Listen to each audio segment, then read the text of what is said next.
But I cannot shoot the deputy. Yo, what's up? It's your boy JT, the one and only King of Controversy, Mr. Raider himself, up for a review, back at it again, continuing with the live show from Dirty Raider, you know what I'm saying, with the Letter to the Raiders Part 2. So, thank you, you're welcome. Appreciate everybody who's going to come in. I'm just going to let this fill up. Actually,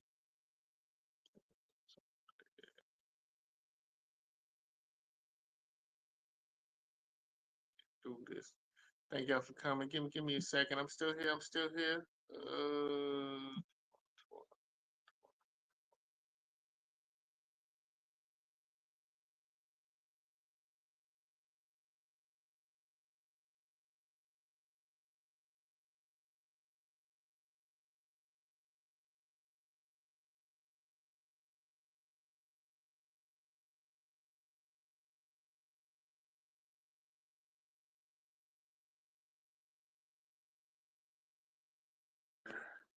All right. Oh, Sacktown Raider Mike, what's good, brother? Welcome, man. Hope you was there watching Dirty Show, man. Just came over here, just continuing it, man. Dirty logged off. We do need to talk about some stats, man. Damn, I didn't write them down. Actually, I think you were pretty close.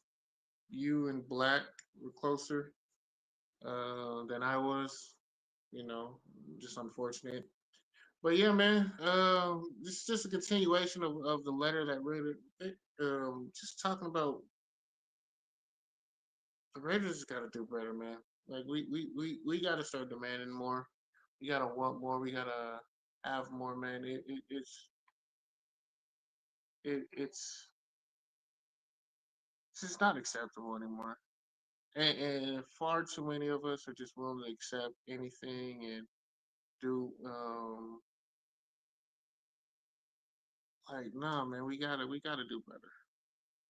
I've had it. I'm over it. Um, just I think everyone's over it.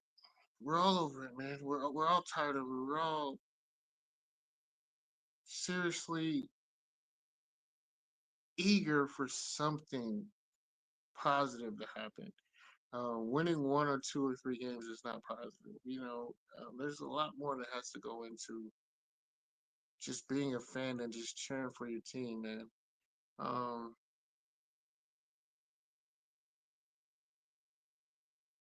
I, I'm tired of being tired. I'm tired of losing. I'm tired of the false optimism and just emptiness that you have year in and year out. Just there's literally nothing to look forward to with this team. There's no future. There's no. I mean, there's no past. There's no present, and there's no future. Like there's just a consistency of like this is depressing. It's depressing talking about it. It's very depressing just talking about it. Like man, like you can't just be this bad without wanting to be this bad. And I'm getting to the point where I feel like they're doing it on purpose.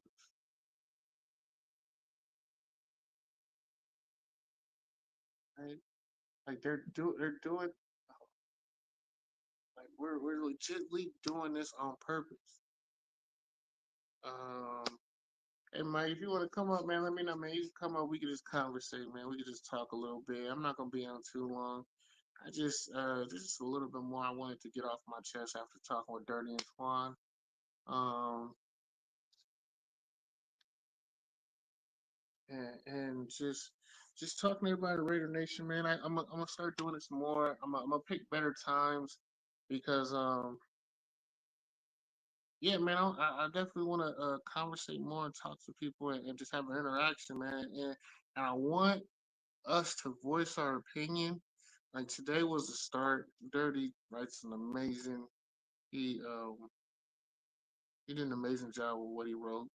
Um, and the previous letter that he wrote before definitely resonated with the team. Hopefully, this one does. I think that's okay.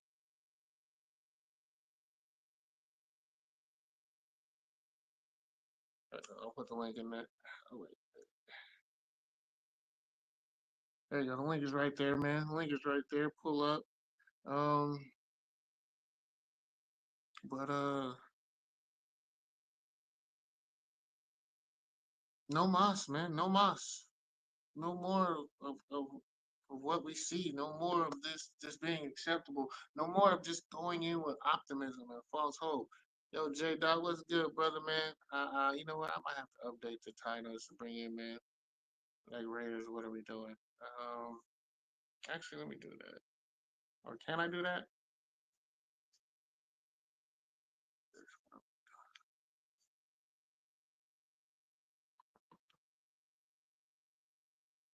There we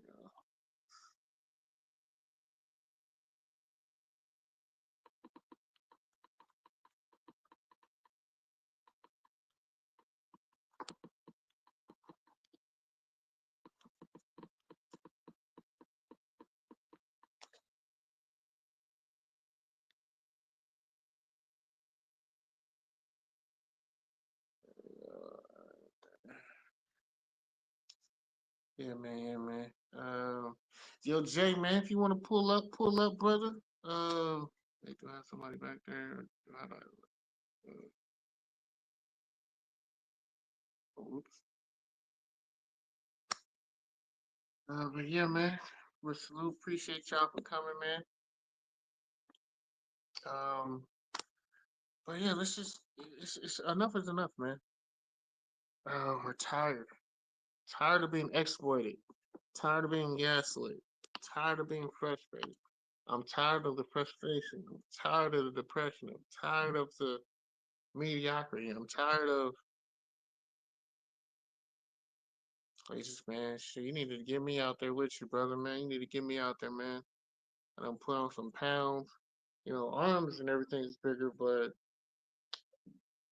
I got this dad bods coming back, man. You know, got just the seasons adding depression weight, man. It's ridiculous, man. I gotta get my body back, man. You know.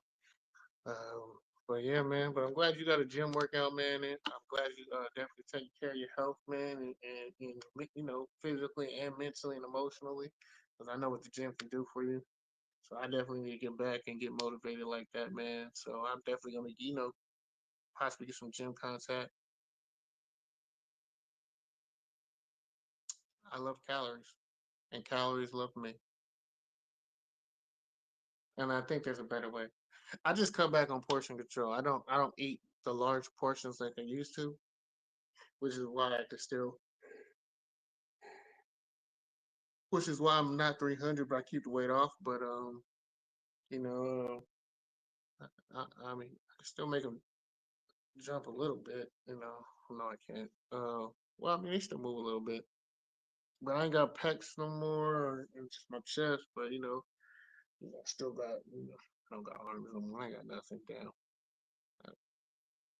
Okay, sure. Oh, look at that. All right.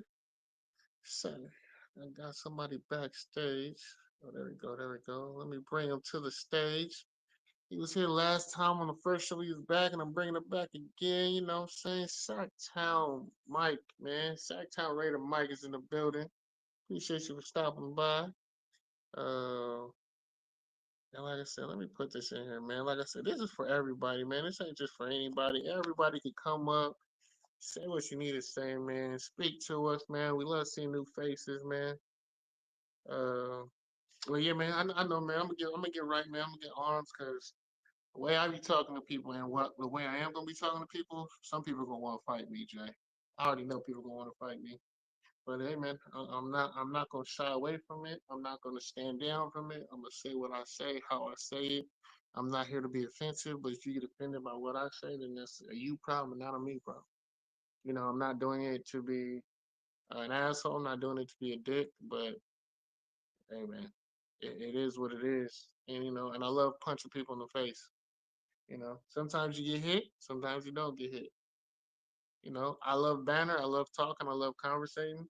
I love difference of opinion. I love being educated. I love being providing information. Um, I mean, I am, man.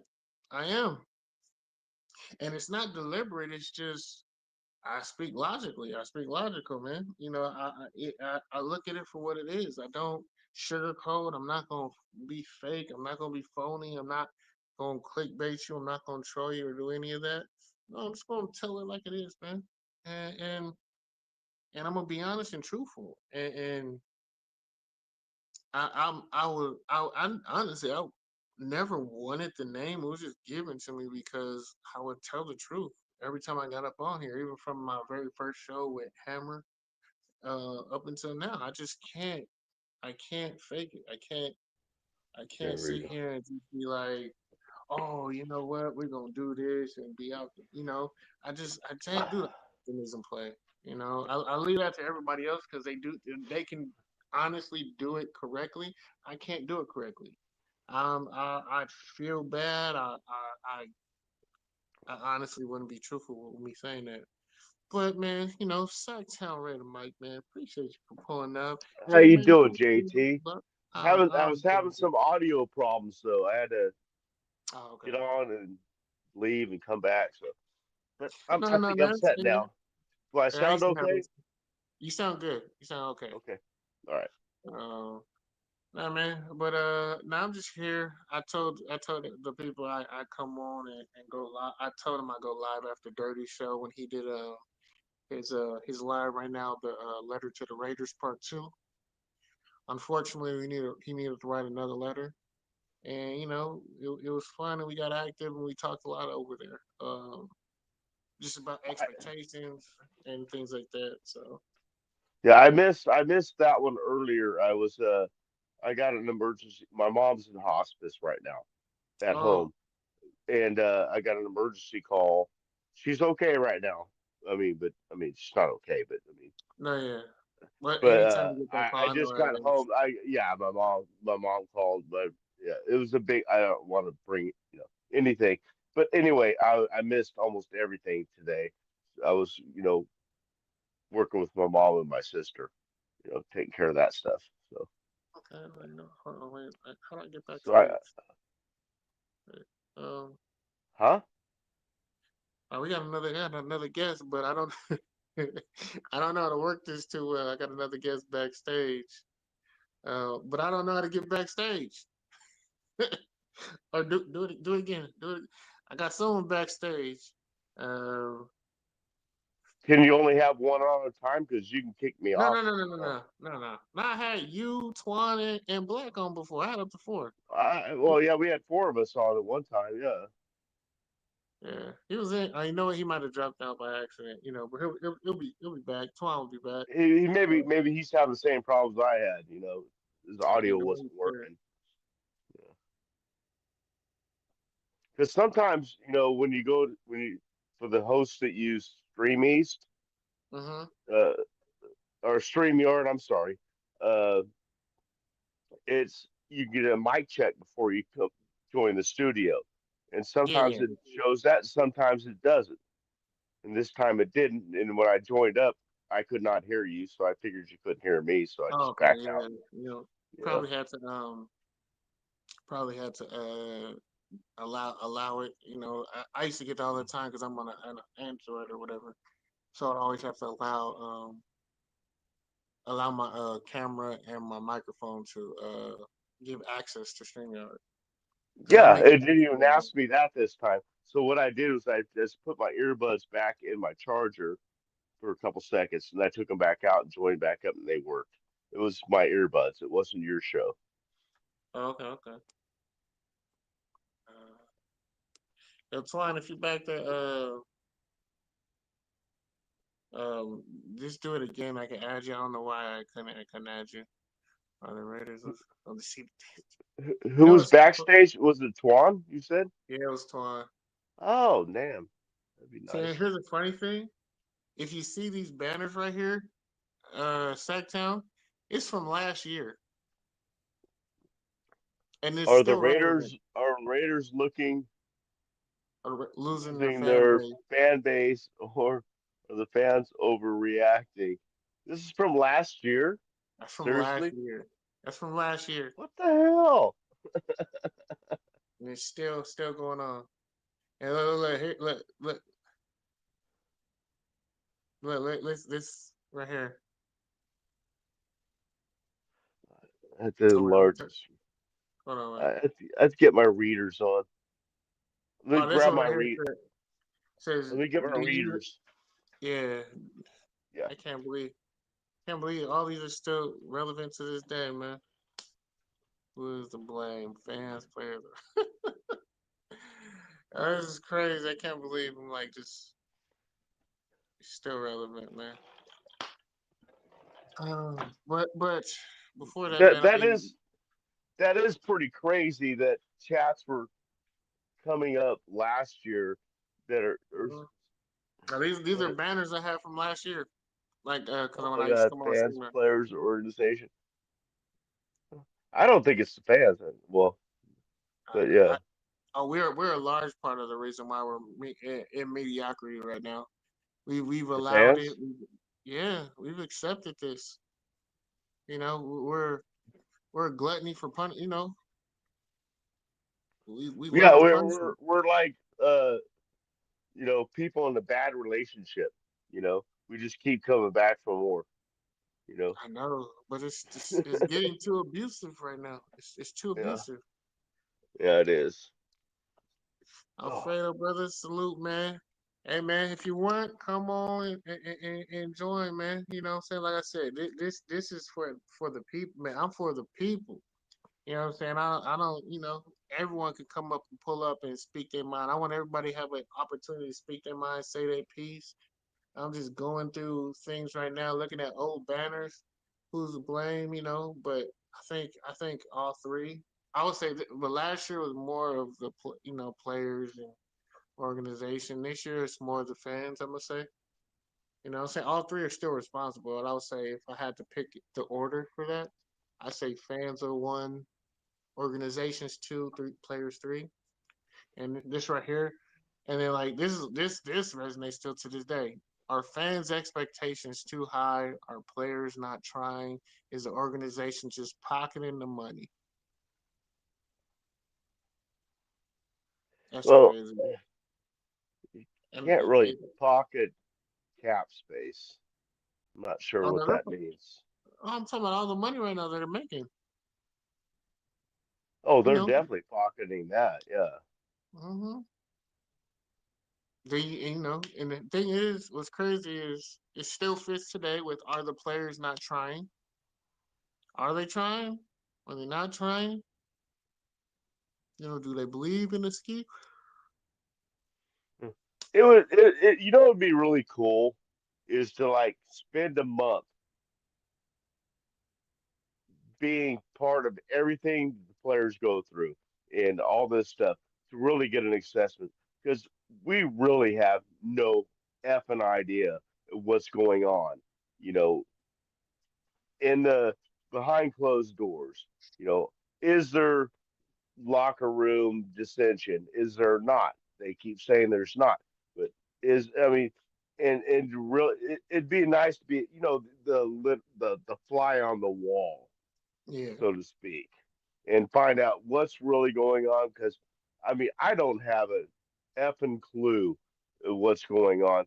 I really thought this coaching staff that they brought in, Spytech, Pete, well, not he's not a coach, but Pete Carroll, Chip Kelly, I'm glad we kept Patrick Graham, but I was really stoked. I mean, this coaching staff, I really believe, is not going to make any decisions that seem stupid or or not right. I shouldn't say stupid, but not right.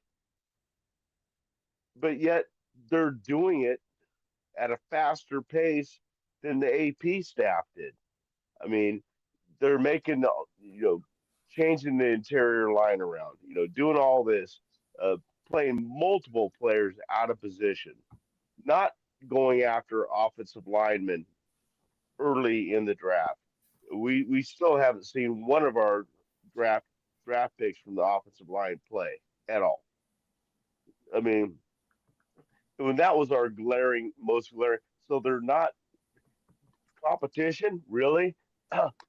Let's say we have competition in certain areas. You know,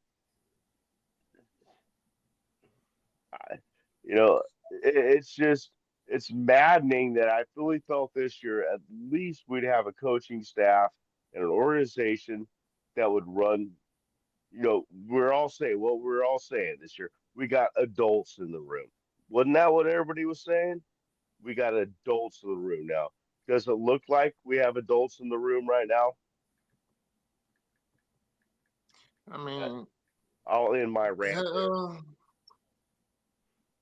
yeah, yes, but it doesn't mean we're going to be organized or disciplined. I think we've had adults in the room. The problem is just we just had bad parents, and we just going from foster care to foster care to foster care, but we're not going to the good foster care home. We're just Hmm. going to we just in a bad foster care system, and we're just getting abuse all over. Like Yeah. this is well beyond just like this is abusive.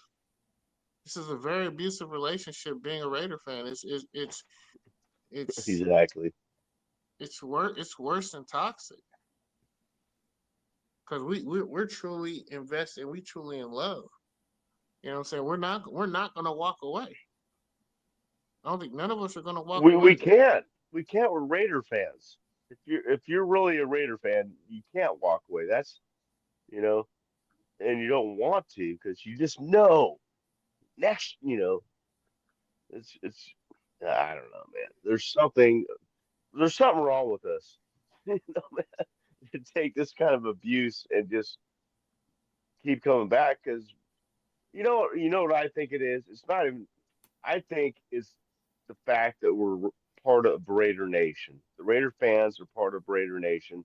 Raider Nation equals Raider family, and we find great solitude in that. And that's a cool thing that I don't think any other team has like we have. I mean, yeah, that's it. But do you feel that's part of the problem? I don't think it's part of the problem. I mean, I think we're part of the solution. We don't make any decisions. I think we I think we have more power and ability than we do. What's good, my boy, boy? Hey, is that who I think it is? Boy, boy. If that's you, Black, I need you to pull up, brother. But yeah, man.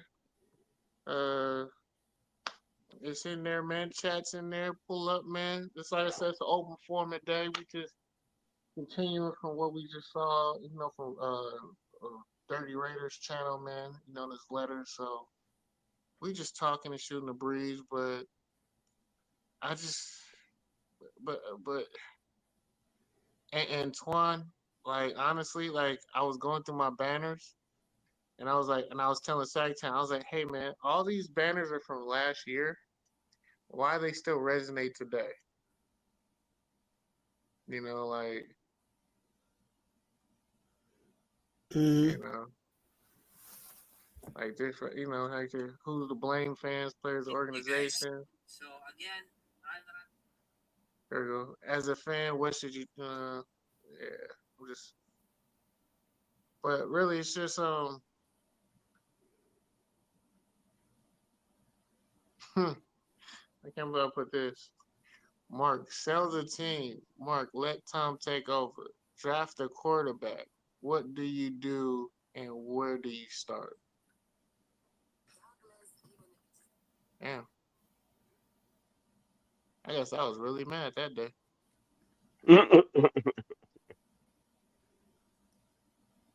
Oh, here it goes right here. This is something I think is gonna resonate because I think the more and more we lose, especially this year, I think it's gonna resonate a lot more. This question right here.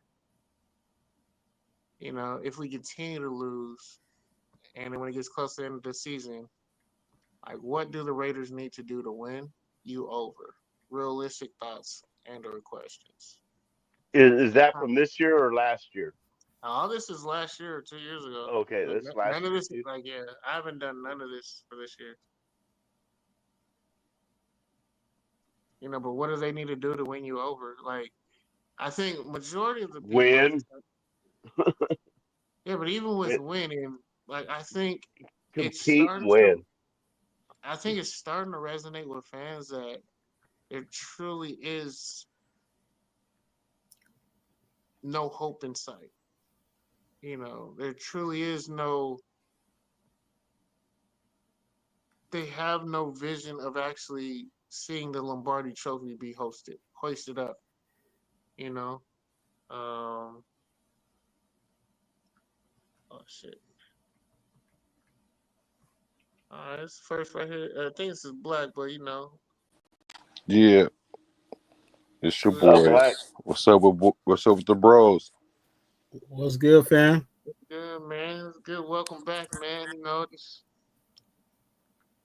I'm not gonna jump on you right away. I'm gonna say welcome, man. I appreciate you coming in. I think I made my point, trying to rub it in, but what point did you make? no, it was a point that you was making that I was pretty much saying. Oh shit, I did minutes. I did make him my mod. About the defense, What was the you know, point?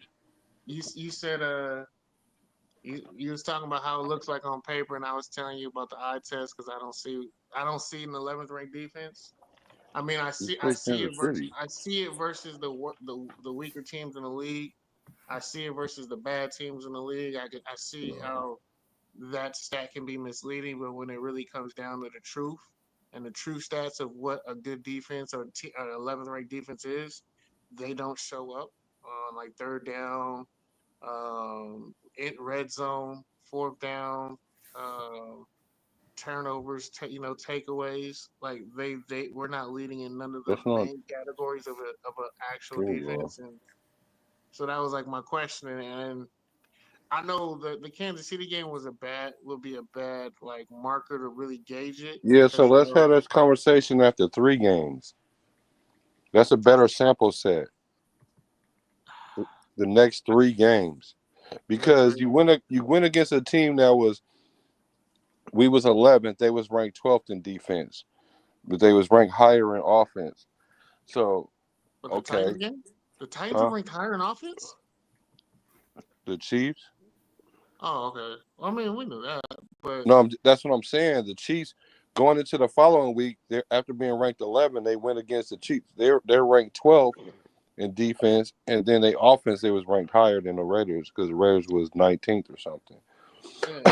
But with all that being said, though, yeah, of course, it don't look good after that one game. But let's they play Jacksonville next, and then who they play after that? Denver. Denver. Okay, so now you'll see what kind of defense are they closer to what I was thinking, 14, 15, or are they closer to what y'all were thinking, like 20th or whatever? And I'm not seeing them being a 20th ranked defense. I think But we got Cleveland after that. I'm gonna say Let me look it Cleveland up. is. I'm gonna say I think. I think it's Denver then Cleveland. Okay, it's like the next four because my thing is like this. I see how it can register because of the scheduling, but when I truly look at it and like try and break it down, I just can't see a top 15. I can see a 20. Heck no. I can see 18 to 20. I can make an argument for it and argue it, even with the stats No, being what they are. But I don't see anything higher than that with you just the can't. eye test and how they and the play on the field. Just the eye test, like it doesn't match. And for me, I don't like gauging against bad teams. So I don't like gauging against Tennessee's. I don't like gauging No. against Jacksonville. Granted they are NFL teams and stats are going to be made. I like grading it against teams that are playoff caliber because I grade it on that. If No. we play up to the level of playoff tier teams, then and we match them skill wise, then we're a playoff team. we're just now we're just missing a few pieces. Right now, I don't even see us on that level, so I know we're not on that level, and I know we're just gonna get ragdolled against majority of the teams in the league that are playoff caliber. No one does that. No one. At the Niners ended up in the top 5 of defense. No one's gonna come back and say, "Well, the Niners had a weak schedule that year, so their defense really not top 5." No one's gonna say that. No one's gonna say that. A lot of people don't say that because they don't look at it like No, that. because at the end of the day, it's gauged on the games that you play, the teams that you play. Based on the teams that you play, your defense ranked this way, because there Mhm. is no mathematical way to quantify what you just said. Like, okay, you want to add the strength of schedule, then you want to add the third down conversion, then you want to add the plus minus takeover. They consider all that stuff and spit it Mhm. into a computer and come out with a true number or whatever, then we can have that conversation. But that ain't how they doing that. I Yeah, just I know mean, we ain't I know we ain't a bottom tier defense, because anytime your offense score less than 100 yards offense, your defense is going to look like that. It's not that, and it's not the defense fault. It's not the defense fault that they score 92 yards total offense, and don't blame that on the quarterback, because the quarterback didn't throw hella picks or none of that. It was and play throwing. calling. Like, we got stupid play calls. Like, everybody thought Chip Kelly was this mastermind, and he's figured out already from game 2. They figured his ass out after game 2. I Yeah. didn't think it was that far. They figured Well, after we Well, we game. I got mean, after game 1. I mean, I was gonna say, yeah, New England figured them out in game. It's just they just kept making mistakes. yeah, But we that was had clear. 12. It was clear. Our offense spent 12 plus minutes on 12 minutes and some change on the field. But yeah, 12 minutes. I would say I could see that. The only issue that I had, it was from play one, and the offense had no impact. They weren't stopping Kansas City. I'm talking about from play one, no defensive impact. It was just, that's they lined fine. up. They went 90 plus yards. That's Second drive, fine. But at just some I mean, point, the And offense got to stop the bleeding. That's why it's called complementary football. Because right. the defense can't be the one that always set the tone every week, especially against a team that you got to score 30 against. Like I Now, said, that no, now yeah, they're I on mean, the field for 47 minutes in the game. You know, yeah, I mean, we could say that, but honestly, yes, they can. no. When you're the better talent on the team, yes, you do. Yes, you can No. set that. The good teams do that. All the Baltimore teams did that. Tampa Bay did that. Philadelphia Eagles do Baltimore. that every game. It ain't the offense that get them started; it's the defense. Man, that's cause no, Even those are even with deep. Kansas City last year, it You was hear it me, was David, it was Davis and them getting Kansas City going when the offense was man? getting stagnant in the playoffs. The Kansas City defense. defense. Kansas City defenses ain't what won them their championships, man. Like, it's not their You said defense. no, but you're saying complimentary football. So even though you knew the offense was going to do what it's going to do, the defense activity, the defense excitement, the defense like getting, like having motivation, like just getting the offense the ball, getting the turnover, them doing the little things that turns into points by getting their offense the ball. Yeah, but that's motivated by the defense. Man, That's started by the defense. So yes, the defense absolutely can kickstart your offense, and they can do that week in and week out. You don't want that to bro, be the case. Yeah, absolutely. bro, Hindsight, you definitely want your offense to be able to motivate your defense and vice versa. But can the defense be bro. the motivating factor every game for 17 weeks? They certainly can. Hell no. No, they can't. Yes, you can. It's Not been if you done. not if you got a defensive dominant team, then yes. We don't have a defensive dominant team. We're supposed to have a offense defense balanced team. Look, right. bro, I If I you're don't a know how 11th you could ranked defense, justify. you're a I don't defense know how you dominated can team. blame everything on the defense with an offense that had 92 yards total offense.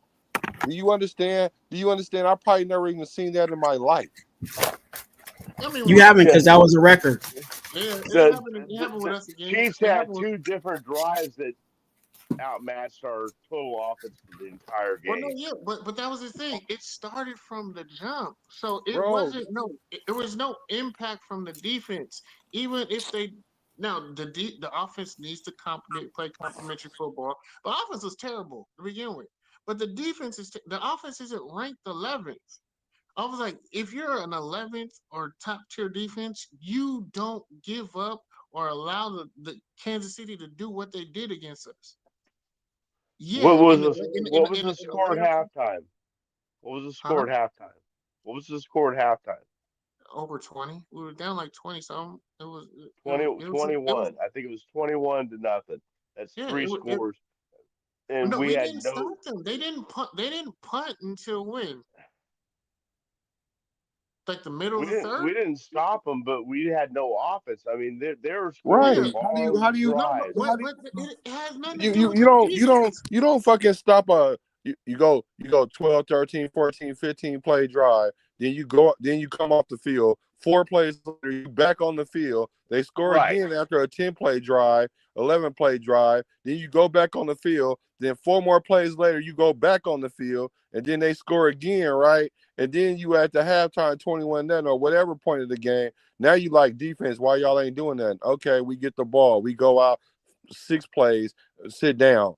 Like, come on, the defense back out there again. Like, they're not gonna catch no rhythm. They don't even have they don't even have a breath to think. Oh no, yeah, absolutely. Nobody had rhythm, and I would say the offense didn't come out and just go 3-and-out on their first drive. They didn't No, go they three went and like out. um, 5 and out. Okay, yeah. but yeah, but That, that, that even don't if that don't do they were that don't help you when you have a team that just went like 12 plays or whatever, 10 plus plays, and yeah, like I said, and you gotta score 30 against this team. mm-hmm. You gotta score 30 against this team. So the first 2 drives, you don't even get 3 points.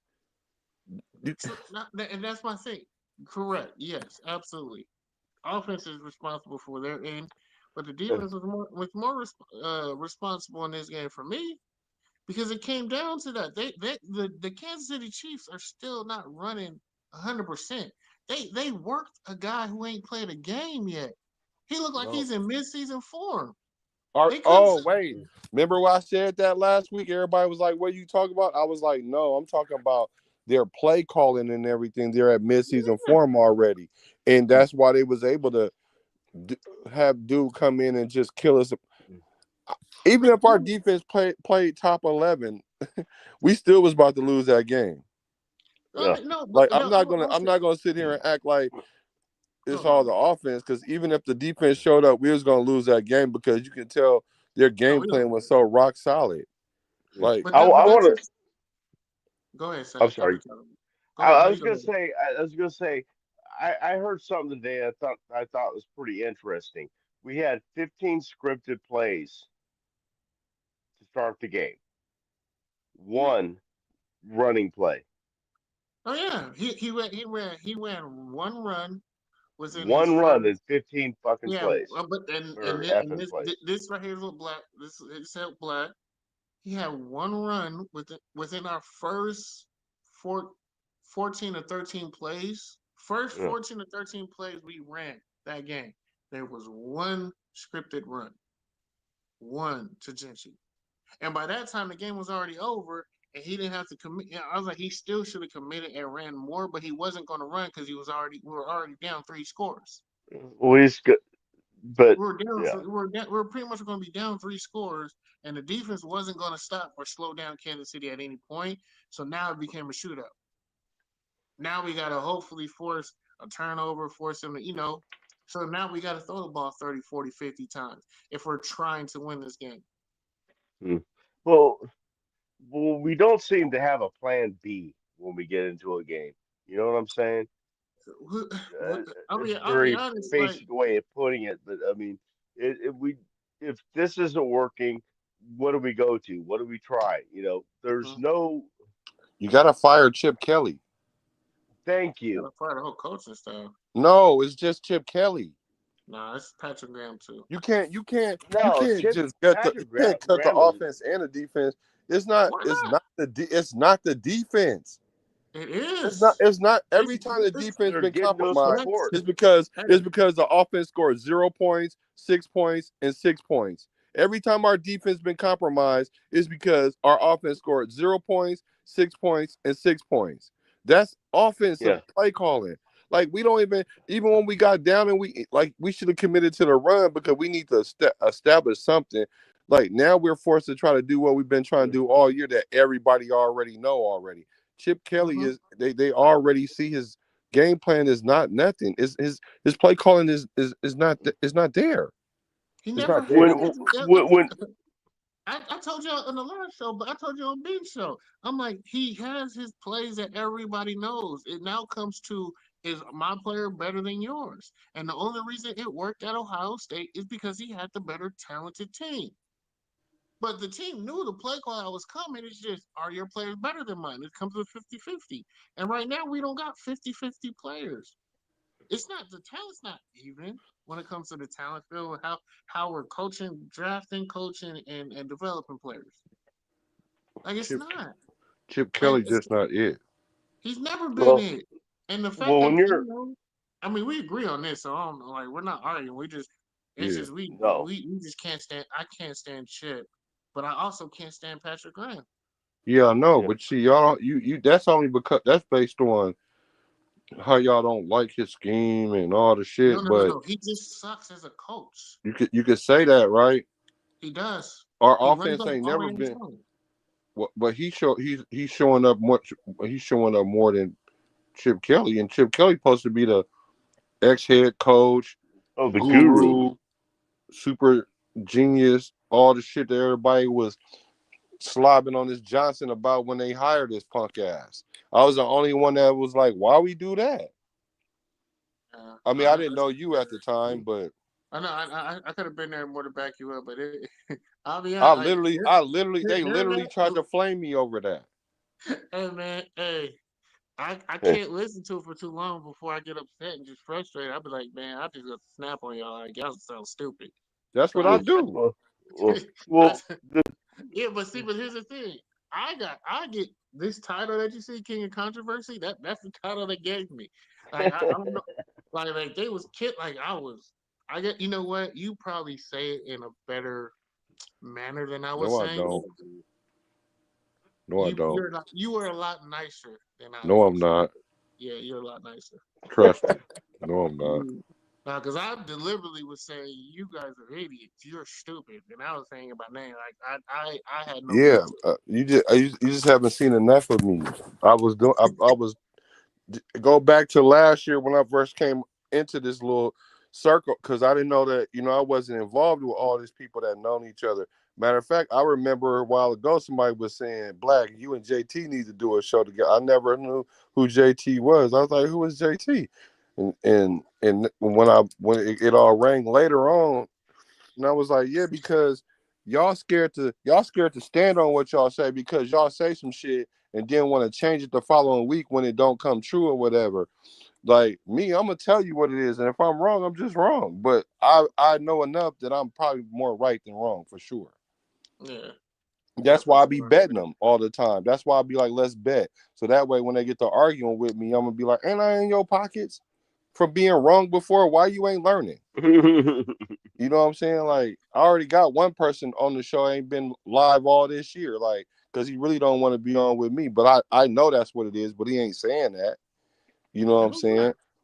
But so I think I don't know. I won't say one is better than the other, but I'm up there too. I'm in first class with you. I'm just like, you know me.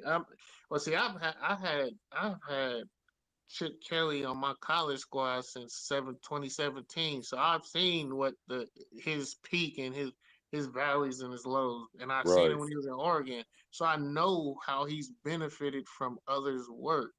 So like when he came here, I'm like, oh, he's trying to get the head coaching job because he's not inheriting a team that's ready to win now.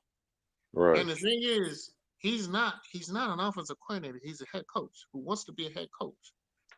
And when I saw $6 million next to his name, I said, "Oh, he's next in line. He Pete Carroll ain't gonna be here long if I'm paying my offensive coordinator $6 million and he's not a $6 million man. This ain't Ted DiBiase. Right. Like what 6 million? I was like $6 million. Like I was like, that's more than everybody in the league. He made more than he's almost got more than what we probably offered the dude from Detroit, Ben Johnson. We probably gave him a Ben Johnson contract. And this dude, I was like, what? I was like, oh my God. That's when I knew. I was like, it's over. I was like, I don't care who the players are. As soon as I saw Chip Kelly, I said, our season, we're fourth. I was like, I said we probably win 5 games. Our ceiling is 7. Man, when I said dudes was ready to fight, like looking at me like you don't know what the hell I'm talking about. I was like, dude, I was like, and they're like, how can you say that? You haven't even seen them play. I was like, you don't need to see people play to know what goes together. I was like, this ain't glue. We ain't got glue in this locker room. It's a lot of water and oil in this, man. It don't mix. This don't mix. You gonna put this together, man. You gonna burn the fucking house down playing this on the field. And sure enough, the house is burning down. It just ain't blown up in our face like it is in New York when they had Russell Wilson. We ain't had the Russell Wilson issue yet. Well, let Geno Smith airmail some stuff and get a tight end or somebody hurt or somebody killed. You know, it's gonna be bad. I like that analogy, by the way. It's The just only one the on only one. reason That's why I what got it is. patience for Chip Kelly is it's unfortunate that he haven't had all his weapons. What weapons? Brock Bowers. Okay, you said weapons, like plural. I was like, what's the other one? Well, I'm saying all his weapons like collectively. but and here's the irony and the kicker. Chip Kelly ain't a tight end friendly coordinator. Yeah, true enough. So True, Brock true Bowers got enough. shit. True enough. That's why I was like, wait a minute. I was like, dude. I was like, I was at UCLA. Like Josh Bobo was our tight end, the wide receiver in Seattle. He was our tight end at UCLA. We didn't really use him. We had Joseph Fourier when he came to Detroit, the 6'7" tight end. Before he started getting injuries, he was a tight end over there catching all them touchdowns. He wasn't really doing nothing at UCLA. Like Chip Kelly had my boy Justin Andrews years ago. Um, he's had some decent tight ends that fanned out better in the pros than they did at college. And I was like, man, this Yeah, we well, he ain't ain't getting had shit. Brock Bowers though. There, But that he had some dudes at Oregon who were legit Brock Bowers probably. I mean, but yeah, I mean, but he don't know what to do with Brock. He don't even know what to do with I Trent would agree Taylor. with that. I could even agree with that. But He don't know what to do with Trent we wouldn't Taylor. be this bad though. We, I still think we would. I mean, it's not a scheme. He's still calling plays for tight ends and using Mike Mayer. Mike Mayer ain't getting balls like that. Well, it's not the same. Yeah, it's not the same but he's not. We don't have no down the field threat that really what Brock would take advantage of. Brock could take advantage of the middle of the field, and we don't attack it like that. Well, He I would could help agree with with you, but mismatches. I still would give him enough grace to see what he would do with all his players because that's still Yeah, it's kind of hard to make I a get what you're judgment saying. when niggas ain't had all his weapons. Yeah, like I said, you just haven't seen him with weapons. I've seen him with weapons. I've seen him No, have. even if I knew what he was going to do, even if I didn't think he was going to throw it to Brock Bowers, I still would give him the latitude to be like, well, I can't judge it all the way because Until you see it. it That's it. didn't happen. Yeah. But I could lean more to one side than the other based on what I know about him, though. Yeah. Just like I did with him coming to the Raiders in general, like knowing like y'all talking about 10 wins because Pete Carroll ain't never lost 10. I mean, always had 10 wins or whatever, and then people want to change it. When I said 7 is the ceiling, Vegas got us at 6.5 or something like that, and I was like, well, we either gonna have 6 or 5. You know what I'm saying? And then people start changing it, and I'm like, yeah, all right, well, It's I cool. just, yeah, I just couldn't believe seeing people say this is a double-digit win team, and I'm just like, how? Like, what are we surveying? There's no way you see double digits.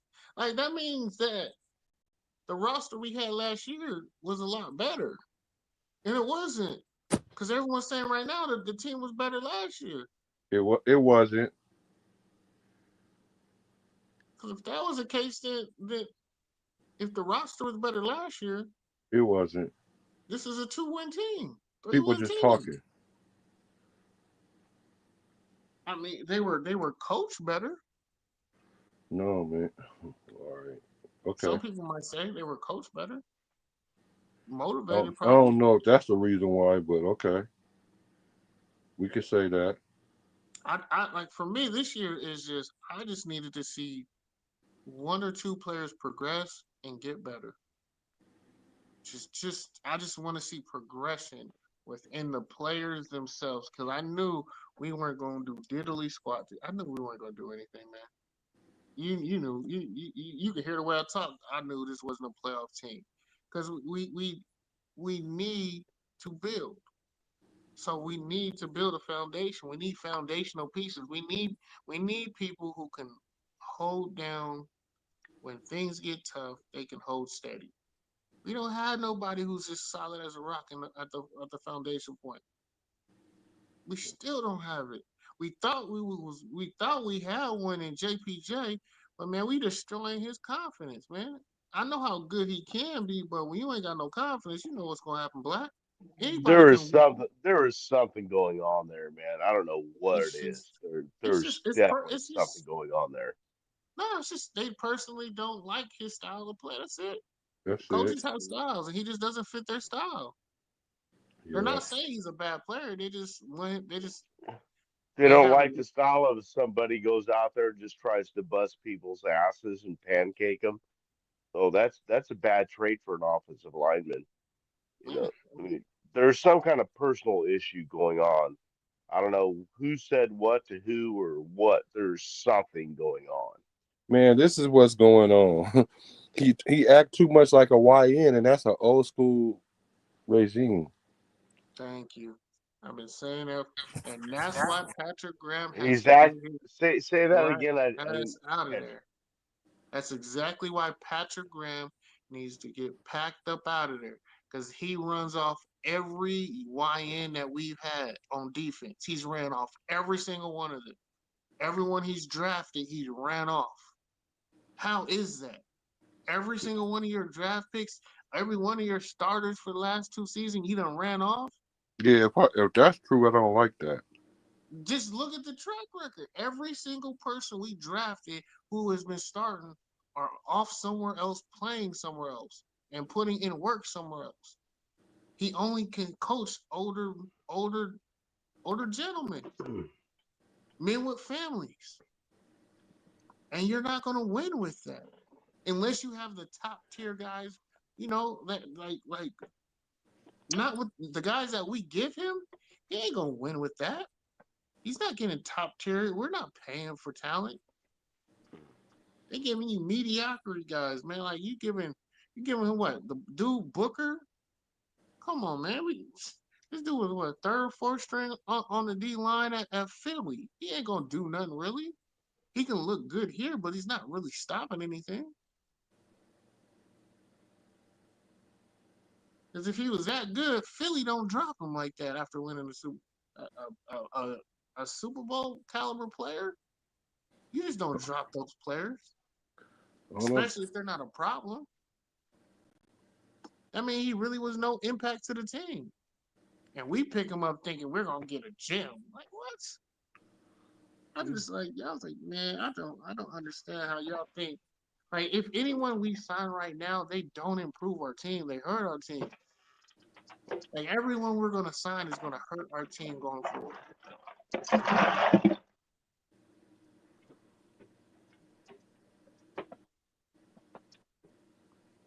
So I thought somebody's on my balcony. Hold up. But so it's like I don't like us looking at all these free agents like Like, what? Why are we looking at free agents? Our season's not going to turn around. I was like, we got a lot of people we drafted. Put them boys in.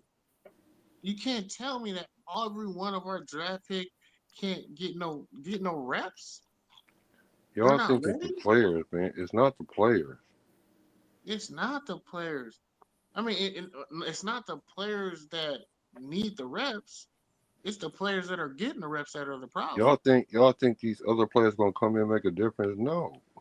No, no, there's a reason why they're It's on gonna the get practice worse squad. because the play calling gonna be even worse. They don't even know the play calls. So now we gotta. Chip Kelly Oh, is paralyzed right now because really he's trying to adjust and they can't because the defense is adjusting right with him because he only making incremental adjustments. You need to change a whole bunch of shit because they're onto you because that I'm gonna throw it short shit. They like, oh, he ain't about to throw it deep this week, y'all. Let him have that little 4 yard passes and all that. Like it seems like the whole NFL is sharing the defensive playbook how to stop the Raiders. Like that's how we don't get an edge wise on any team really offensively mm, since week 1. yeah. That's I because mean, that's the play caller. That's not the players. That's the play caller. it's always been like that. He has his set of plays, and it goes. It's like it's symmetric. You know, it builds upon, and the more success, the deeper it can go. And but it has to have early success. And the issue with Chip Kelly is he has no success early with it. Like there's no way you come out game to game and you start off with 2 or 3 passes when you're supposed to be a run heavy team. Right. Like you, like we can see what our identity should be and could be, but you're trying to force the team's identity to be something else. And he literally deliberately did this in UC. He did this at UCLA when we had Zach Charbonnet, and we had a three-headed monster at running back, and we had DTR. Hold up, man.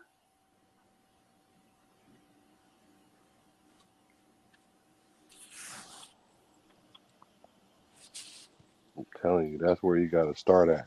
You don't Yes. you don't rearrange everything. Just start with one piece and see how it affects it. Mm-hmm. And then if the offense get better and the defense still looking suspect, then maybe. But Chip Kelly, I mean Patrick Graham is not the issue here. Yeah, it's I don't think Patrick Graham's the issue here. Spawn, we haven't heard from you in a while. What do you got to say about all this? We suck again. Okay, Waterboy, good impersonation. Yeah, very No, nice. no. I've been talking at nauseum about this for since the Chiefs game, for the most part, intensified. Um, the same issues we had in the beginning of the season are the same issues that we have now. O line sucks. Got some depth issues with our you know defense. And one of the foreseen things that we did not see was that Gino was going to play this bad. Um, and you kind of have to, you guys already talked about it, but I tried to give Chip Kelly grace, but I'm leaning more towards that Chip Kelly is actually the one that's damaging this offense. Not putting people in places for them to succeed, not being honest with where the roster is and what you can do with the roster. Um, all of that. There's one thing that definitely stuck out to me was the goal line pass to Kappa. Like, what in your mind thought that Bro, that was actually going to be like, oh, I'm going to dial this up because this is really going to get bro, them. bro, I literally called that. I said Chip Kelly be trying to outsmart people so much that he gonna put 3 running backs in the in the backfield like we about to power it in, and then try to throw it be cute, right? And I'm like, Yeah, even if you want to do that, you didn't even set it up. You just did it it. was like Like Brother, you it was haven't like a ran that. fucking You post haven't route ran that too, man. formation. You haven't ran It that wasn't like formation all season. So I know you're not running it. Your team doesn't even know how to block for it. And at that point in time, we weren't even. Damn it. it has to make you laugh sometimes. If you don't laugh, you're just gonna get pissed off because it's some things we're doing is so comical that it's like what do they call those cops? Keystone cops, you know, type of shit on the field. Mike, man, I laughed about this 7 years ago. That's when I was Dude, laughing. I'm way older than I, you, I man. can't. Trust I me. can't. Yeah, but it's been. I've been around for a minute though. I've been around these past 23. So like, I Yeah. was laughing. You could laugh about it like 7, 8, nine Well, years ago. I I'm can't just laugh about this no I more. I'm just saying sometimes you have to laugh. I'm talking about like the plays like that over the shoulder pass to Kappa on a post route for a freaking guard. I mean, come on. If you're gonna run one of those plays like a William Perry type of thing, you just have him running into the end zone, turn around, and just throw the ball to him. You don't have him running a corner route, a post route or something. Or it's over the shoulder passes. It's comical. I mean, it's like, okay, well, what the fuck they gonna do next? That fucking, you know, he he think he outsmarting people because we drafted a running back 6. So everybody think we're going to run it, and so we throw it. But we yeah, already know yeah, you're not going to run it because you haven't been running because it. that formation, yeah. I said, but isn't that what Atlanta did with Bijan? And they continued to run and get him better because they committed to it. Yeah, we just need to commit to the run. That's all to we it. we we don't have any good, I mean, really good go-to plays for like third and ones, uh, third and goal, from the 1 or 2 yard. We don't have that play like they used to have in the 70s and the 80s, even the early 90s, where we're going to run this. We're going to run this, and we're still going to kick your ass running it. We don't have those kind of plays. Well, I mean, as I go, that's what Black was saying when Brock gets back. That should could change that because we don't have players that could win 1-on-1. We legitimately don't have no one who can get open. Like in a short yardage, in just 15 yards. We're on the No, 5 yard, we're on the 4 yard line, and we got to score. You need a playmaker. We don't have a playmaker. So that means you really don't have someone who can get open. So now, how you have to think as a coordinator, especially offensive coordinator, where's my matchup? Who's my best matchup? Where's my mismatch at? Who has the mismatch? How can I get a mismatch on this replacement corner or this replacement linebacker? How can I get them on my tight end? How can I get them ISO'd on my running back? And the fact that Chip Kelly isn't thinking like that, because that doesn't just happen on the goal line. That happens throughout. I have my play calls when I coach. I you have everyone has 20 to 20, 20 and in, 20 and out. You know, like the larger portion of the field is when you go from 20 to 20, and then you got your smaller routes for your go tos that's 20 to end zone. I love 20 to 20 because you could stretch your playbook and you can have the ability to exploit a lot more things. It gets harder to do it than 20 to end zone. You have to really shorten it up and really scheme and do a lot of misdirection.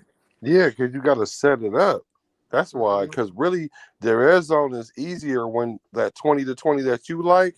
If you got them wide open right there, and you ain't even got to have them all the way wide open. All you got to do is have them honest.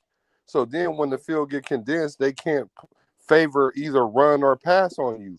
Because if Yeah. they can favor one, let's say, all right, we're going to favor run because they're more dominant running, or on this drive, they're more dominant running, and they actually run it, then you got a chance to stop it. But if you got them neutral where, okay, they might play action, so we got to keep the linebackers back, then you can fucking run the ball on a second down when they think you're going to throw it. Or you could, when they think you're going to run it on second, you could play action. So you got to set all that up. He just be picking plays off the fucking card like, oh, these are my red zone plays. Let me just call one of them. Like, because if you look, the times we did score, them was damn near plays we haven't seen before. And not only that, they wasn't even complicated. Yeah. Well, what I was kind of talking about was the third and ones, fourth and ones, third third and ones, fourth and ones from the goal line, 1 yard plays. I was listening to a show, Raiders Squad show, I think it was, on the Raiders channel.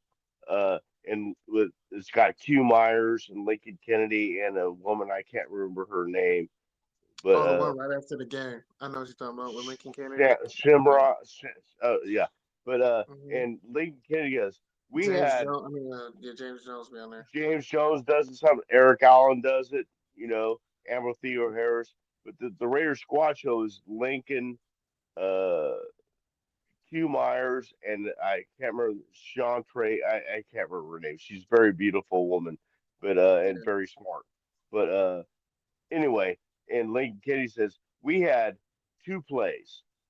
There was one, third and one, fourth and one, whatever. We ran it. You know, we had two plays. That's what we were good at.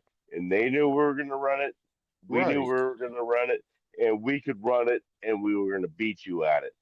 The Raiders, and he said the Raiders do not have those type of plays from just Hmm. from the one. I'm not talking about throwing to Brock Bowers, on the 4 yard line, or something like that. I'm talking about that third one, which we're really suffering at. Yeah, it's the tush push now. Pretty much it's the tush push. When it's like Well, third and yeah, one, most teams when yeah. it's man on man, who's gonna match up? Yeah, but that's when we had dogs. We ain't got And the no thing dogs about right Chip now. Kelly, We though, just like Chip Kelly is so predictable that we knew he was going to run, right? We all knew he was going to run because even leading up to that, you could see he was being bullheaded. They say I don't run, so I'm going to go ahead and run it 3 times in a row type shit, or even 4 times in a row type shit. Like, no, Chip, we're not telling you to be fucking one extreme to the other, but you got to throw it when they expect and run, and fucking run it when you expect them when they expect and pass. That's hmm the basics of fucking play calling. Sure, you can't do it every time, but you could set it up for that. Like, okay, they Or commit just to no, the run, just win so Yeah, your then we're yeah. gonna chess. put. We're Right, running this right. formation. Last time we ran on it. This time we're going to throw on it. I see what you're Like saying. That's I'm that's not. smart. That's what we ain't been seeing from Yeah, Chip Kelly. That kind yeah, of I'm not shit. even asking for that. I'm not even asking for that. I just want you to win your chess match. You can still throw the ball. Just call the right pass play and take advantage of it. Just win the chess match. Sometimes it just comes down to who is more wittier, and we're losing every single game. It's like, damn. I'm talking about we can't win on the defensive end. We can't win on the offensive end. Like we used to be good at special teams, but now it's like we're losing special Hey, teams, right? AJ Cole's the MVP of the game, I think, against Kansas City. Yeah, it's just because he just goes out there and kicks the Our ball. You can't punter, really scheme. a fucking punter, was the MVP. Yeah, but we've lost on special teams because we've had field goal blocks that could have won the game against Chicago. Yeah, that's when Mayers was out, or Mayer was out. Yeah. Yeah, so it's like we're still getting out coached even in places we weren't getting out coached before. But So now even it's It like, bro, damn, we haven't won. There's three aspects of the game, and we haven't won not one, not one. Like, come on, man. Like, I don't need to see no more of this. our Like, yeah, defense won. Our defense was winning the battle in Chicago against Chicago. the defense, they was a Defense defensive was battle, kicking their absolutely. ass. I mean, Our the defense offense is had keeping us in that game. We turned the ball over so many times right by the red zone. Jesus Christ, it was insane. We won the battle on defense. It kept us in that game that whole time. And the thing about people saying put these players in, like even when they put Besh in, this nigga line up offside, shit that receiver shouldn't do. This nigga had like another penalty. You put in your boy everybody was crying about. He dropped the first snap. Like, come on, yeah, man. yeah, That should tell they you, was man. killing it It's too, the though. it's everything that's going on in that locker room, and it's not from the player up. It's from the front office down. Uh in this instance, the coach is down, and it's not Yeah. Pete Carroll. And the thing is, it's not a bad locker room. It's just the play on the field. Right. That's not. It's not the locker room because the That's guys. probably the frustrating part. Yeah, the guys are still playing. The guys are still. They haven't given up. I mean, people get mad at Max while he's sitting out. Man, if y'all don't shut the about Max, Oh, no, man. man, like What let him sit happened? out, man. I don't care about him sitting out in a game that's inevitable. Man, And I he ain't. got and he got his He's knee got a blew up. knee Yeah. injury. Oh, you saw that dirty play, man. Hey, yo, man. The fact that we didn't go after that guy, the fact that we didn't set that tight end up who came back Yep. to go at it, that's when I knew. I was like, oh yeah, that right there is why Max might leave. If Max leaves, it's because of that play right there. I was like, we didn't even go after him. You didn't go after him. Yeah, Oh, you Yep. didn't go. that was a fucking cheap ass It fucking shot, it man. it wasn't dirty, but it was Oh yeah. almost bush league. Because he dove at my leg. You dove at my leg. He don't. It was dirty. What do you mean it wasn't dirty? It was But man, we dirty. can't we No, can't use that as because an Max, excuse. That's a it, Kansas City game. So yeah, it was. He didn't blindside Max. Max seen it coming, but it's just like, come on, dog. He You went know, he straight seen it at his dirty because he bad seen it. knee. He was just he. It didn't matter if it was as good or as bad. He was just going at his legs, Yeah. regardless. but I knew we was in I don't trouble know when I how you saw don't call that Max dirty. Crosby I mean, patting Mahomes on the head like it was cool. Like, what was that? Oh yeah, y'all mad about that? I'm not mad about that. That was just a competitive play with Nah, Max. hell no. I That's why we get got it. blew the I fuck understand. out. Yeah, you can't dap. I guess people want to say he was dapping up. Well, he wasn't dapping him up. It's just like No, sportsmanship. I didn't say. Well, okay, we ain't, we can call it whatever we want to. You can just say good, whatever, whatever. Tap on, I don't, whatever it is, bro, Yeah, it was games. It was gamesmanship because bro. No, that's like helping the nigga up. I'm saying he just said good play and smacked him on the head. You took advantage of Nah, what I did. nah. Save that for after the game. I get it. I'm not mad at people who are mad at it, but I'm not mad at Max just for showing No, up. I wasn't mad at it, but it just showed me an indicator of where our mind state is. Oh yeah, honestly, it was like that before the game even started. I didn't think we didn't have a killer instinct. We didn't have a killer instinct. It was like that before the game even started from jump. I'll be honest with you. Andy Reid didn't even really have the kill switch on, man. He took it easy on us. oh, he did. It could have been way He worse. took it easy on us. He could have easily put up a Yeah, they had 55. already embarrassed us by that point. They embarrassed us every week. Last year they did a ring around the rosies on us. And that's why I said, I told y'all, I was like, watch. They gonna have Nigga, about I two wouldn't or be three. dapping up no team that did that shit to us last year. Like, nigga, I take all that shit personal. It was for me. I was like, I know they're gonna have two or three trick plays. They Yeah. sure had the two trick plays, One got and called back, and that shit was about to score. yeah, like it's just so beautiful to see like scheme work, And that's why but I know Chip it's Kelly so ain't him, because we frustrating don't to look see it like that. happen against your team. It just always happens against your team. Like, damn, that shit was so beautiful. I seen that 3 plays ago. Like, you could just see, and it's like they and attack and they continuously attack the mismatch. And Chip Kelly had a mismatch in the game, and just like, I know you see it because I see it from my TV, man. And I even got, I got a 70-inch TV. But you Yeah, right there. 70-inch TV. Jesus Yeah, Christ. Looking from the side view, he looking at it from a full view. Yeah. And on top of that, you got HD everywhere. You got top of the line. You got a tablet, and you got the big screen. So you could, I know you see it. I was like, dude, just run at this dude. He's not getting no push. Our right side was killing. I was like, God, I was like, just, ah. Like, yo, like I don't want to see another play from Chip Kelly. And then I know what's frustrating is he gets the play in so late for Gino. I'm so tired of seeing Gino always hike the ball around 2 or 4 seconds, where it gives the defensive line it gives them such an opportunity to take advantage of it because we know you can't sit here and have a multi count. You know what I'm saying? We know it's a one count because the clock is going down. So as soon as I hear it, I'm beating your edge. So it's like we're giving them all the advantage in the world. Like it's just like little things like that, man. That's a great point, JT. And I've been preaching that all year. Is the fact that we're getting up to the line with like you know 12 minus seconds left on the play clock. There's no Oh, time to read the put, defense mhm. and call audibles and stuff. And I, But you know, that what that is led to three wrong? picks. That's That led that's a that led to 3 picks by him because he had to pre-read where he was going to go.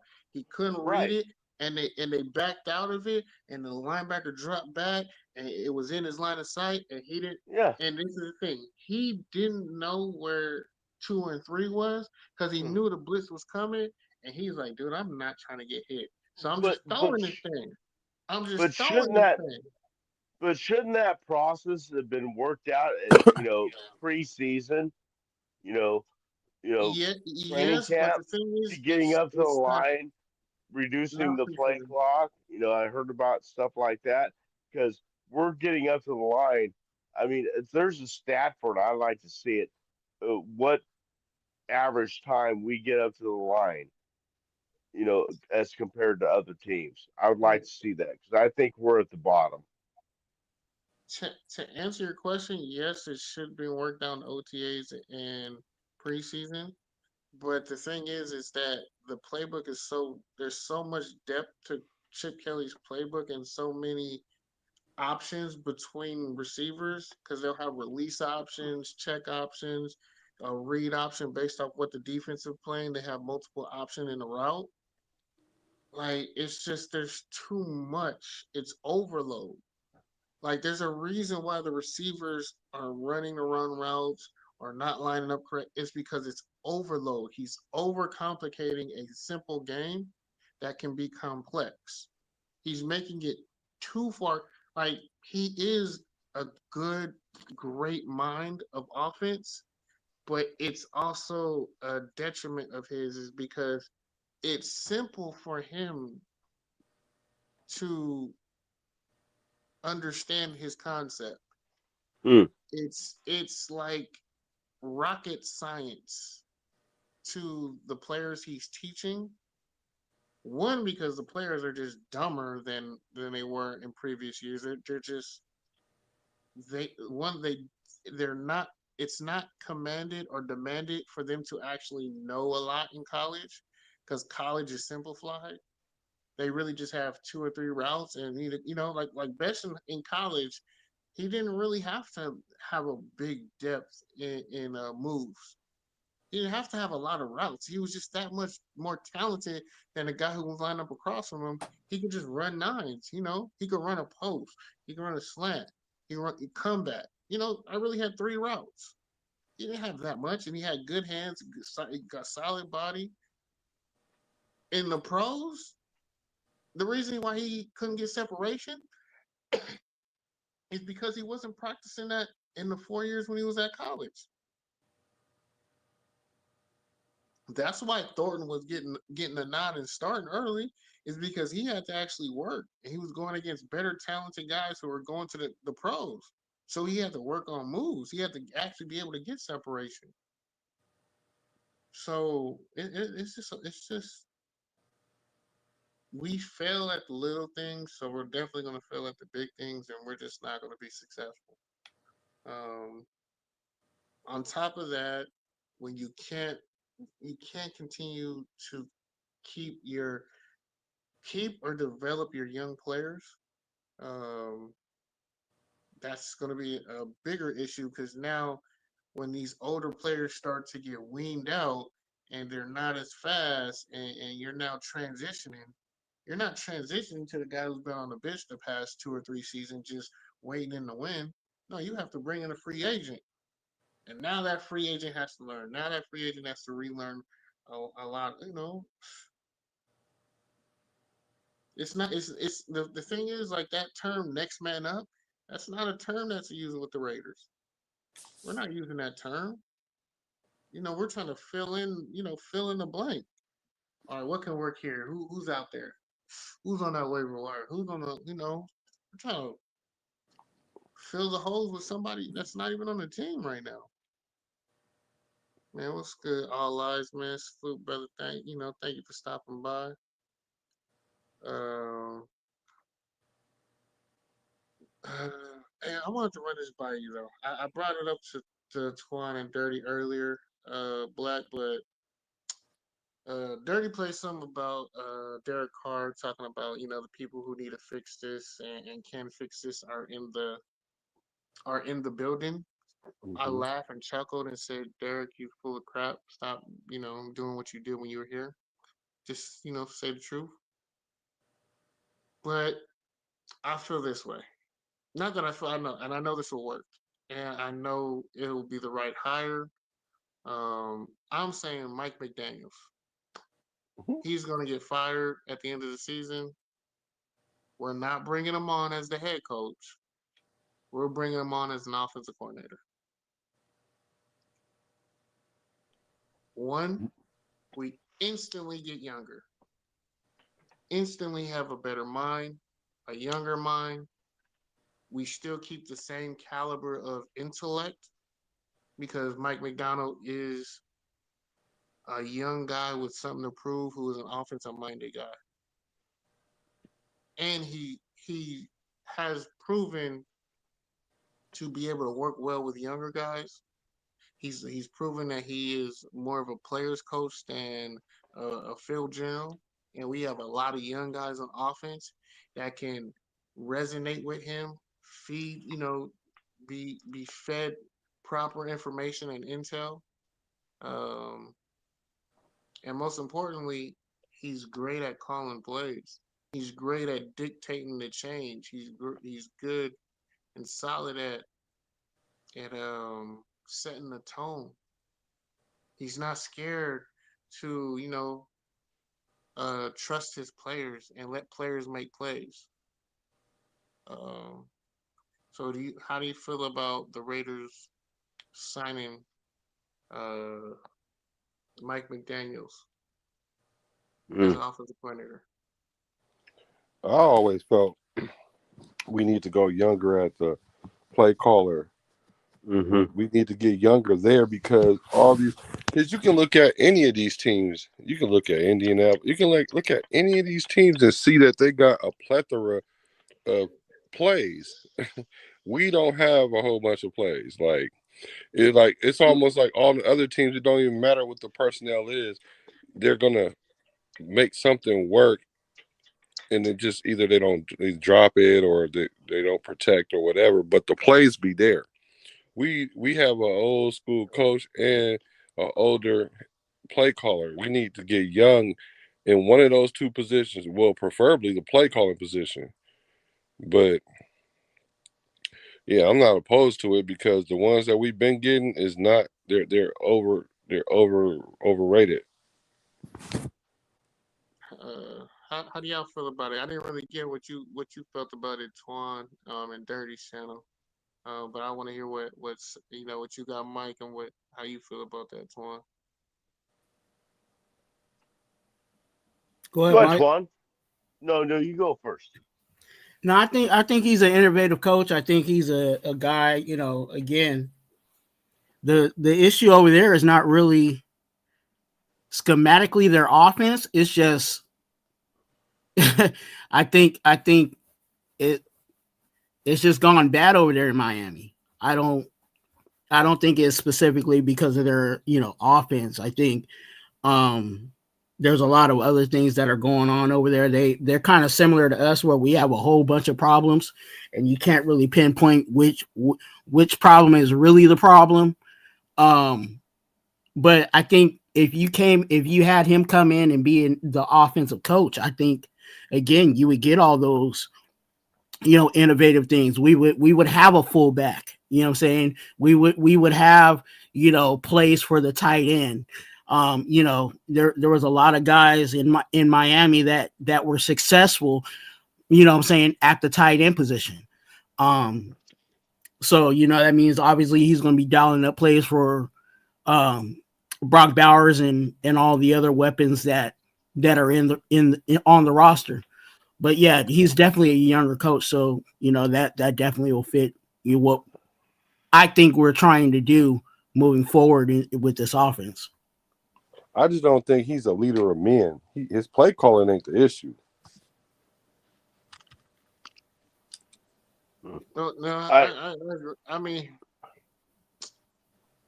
I would say that's partially right. I think he's a leader of men, and he can lead men because he's shown he can. It's Who? just Who'd he lead? Tua and Miami. When he Miami had led. when Miami really like their offense really was taking off when they had him Waddle, and they had that third wide receiver where they would just attract me. They kind of reminded you of the old school St. Louis Rams. Like when they had Yeah, that but as soon as offense they going, ran into some adversity, then the truth came out. I mean, they had that, some injuries, and then um, You got players talking about I ain't playing here no more. yeah, well, that's when they had Christian Wilkins. He was testing people's, Tyreek said it at the end of last year. That's why he getting what he getting because he should have. Because for one, that police shit, he was trying to act like he was a victim in that, which he wasn't. Then he tried to make fun of the police. And then they lost. And then he talking about he ain't coming back type shit. You know, McDaniels is like a player's coach. He likes to be liked, and I don't necessarily want that, but I think I don't that's want what's Chip needed. Kelly either though, No, I definitely don't want. I want Mike over Chip any day. for sure. Yeah, me too. yeah, And I don't I, even like McDaniel. I But the last thing Black just said there. I don't like McDaniel either, but I think he's a better choice than uh, Chip Kelly. Chip Kelly. Uh, and one of the things I was going to bring up that Twan already brought up, and it's a good point, is he likes to get his tight ends in the situation. And all we heard about preseason was Chip Kelly going, "Oh yeah, I'm pretty sure you can run 12 personnel in the NFL and even 13 personnel." And he's not. I mean, of course, I know Brock Bowers is out, but I mean, he's not a tight end play calling thing. Maybe because it's my Raider background, being back from the early '70s, and my Notre Dame background. I love tight. It's going to sound bad. It's going to be sound like a pause. I love the tight end play. I love tight ends and running backs. As far as my offense, Hmm. and and that's what drew me to the Raiders and drew me to Notre Dame was that's what they did. They ran the ball. They threw to their tight ends, and I think McDaniel will do a better job at incorporating our tight ends than I'm trying to think of a funny name for him. I'll just call him Chip Kelly. But it's funny enough. I call him Chump Kelly. Okay, that's a good one. Chimp. How about Chimp? Chimp Kelly. That'll work. Cow Chip Kelly. Something like that.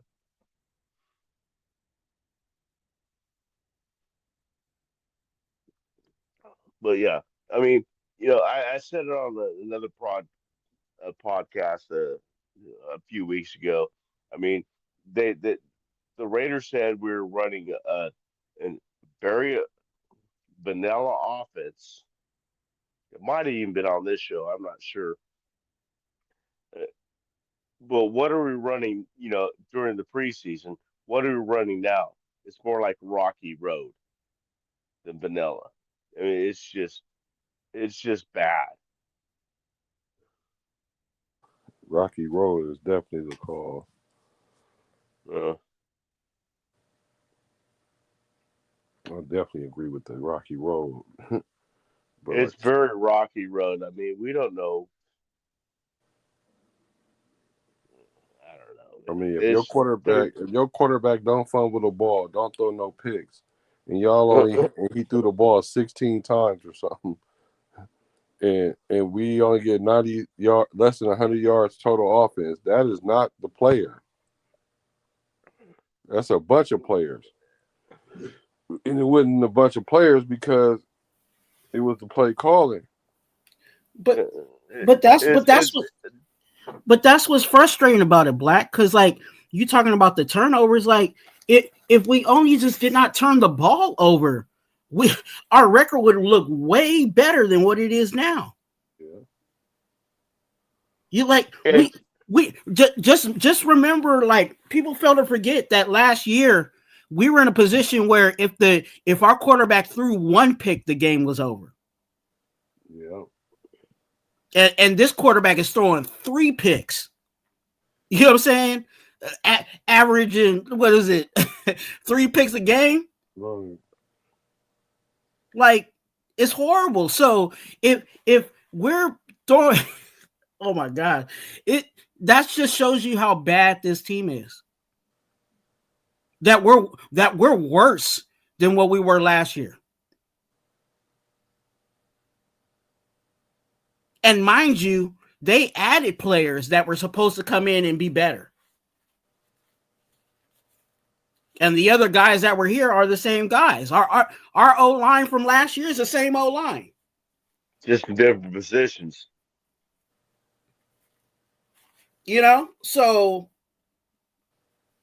and they felt, again, obviously they felt that the way our offensive line was last year wasn't good enough. So they had to make a, a, a musical chairs, I guess, again. Right.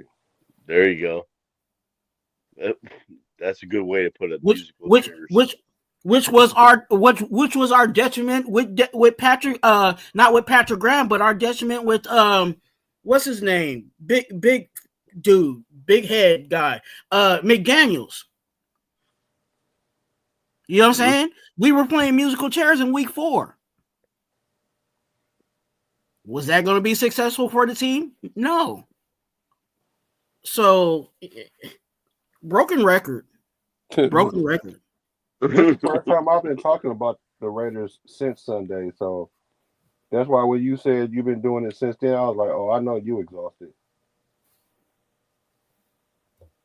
I was gonna take the whole week off, but I saw y'all on, so I was like, yeah, he got the late night show popping. Yeah, I'm tired of them. Yeah, Yeah, I've done a couple. I've done a couple shows a since lot of people are Sunday. tired of it. It's just what else can you fucking say? I mean, really, what can you say? What can It's. you say? I mean, we all know that, and you know, Raider fans are smart. You know, good Raider fans are smart. There you go. They see exactly what's going on. So what can we say to them that, I mean, they don't already know?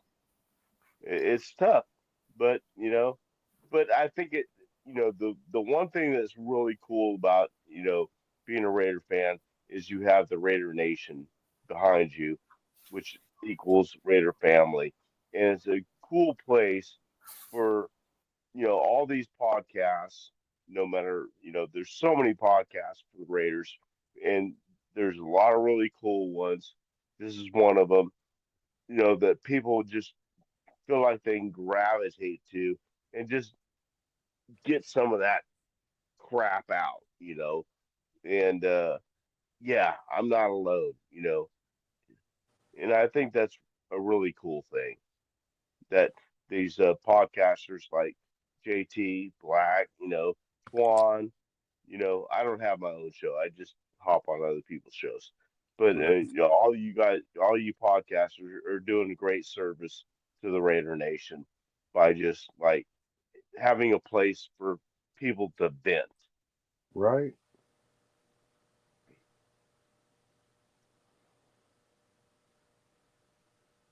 That's what I'm Yeah, here but for.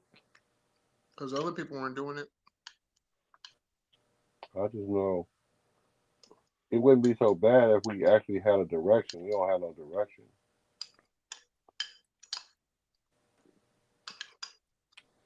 Does anybody remember what the direction was when they first got here?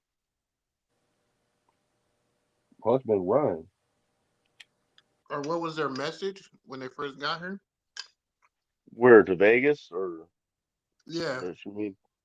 when they did I don't their know. first. I was pissed off back in those days. I had season tickets for 17 years in the Black Hole in Oakland, so I was pissed. All of us were like that had PSLs. We You were all in was you were in like, Oakland too, Black? yeah, Where were you sitting at? What section? Just section curiosity. 102. Dude, I was in 106. You know, We probably bumped into each other a few times right. somewhere. Screaming Raiders. What lot did you party at? Your tailgate. Oh, shit. All of them, really. Okay, I was at lot D all the time. Most of the time. I didn't have no specific one. We used to just roam around and shit. Well, you had to have a okay. Towards No, I the end of know. the That's what I'm saying. times. When you had, we used to have family come in, and we used to just be all over. Mm. But once they decided to leave, well, some went to Vegas and kept their PSLs, but they getting stuck right now. That's why they so mad. Yeah. I got one buddy that I tailgated with for many years. I was the only one that had tickets in the black hole, me and my daughter. And because she's been going to Raider games since she was 4 and in the black hole.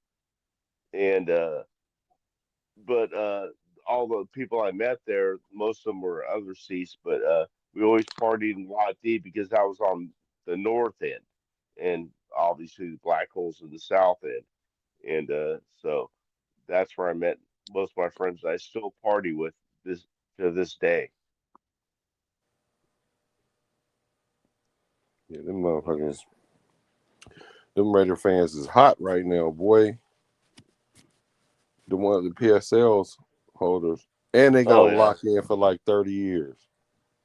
Well, yeah, because they had to pay an exorbitant amount of money for I think my friends was 10 years, and I'm not going to quote a price, but it was well over 10 grand. I know that per seat for the PSL, and that was in the second level.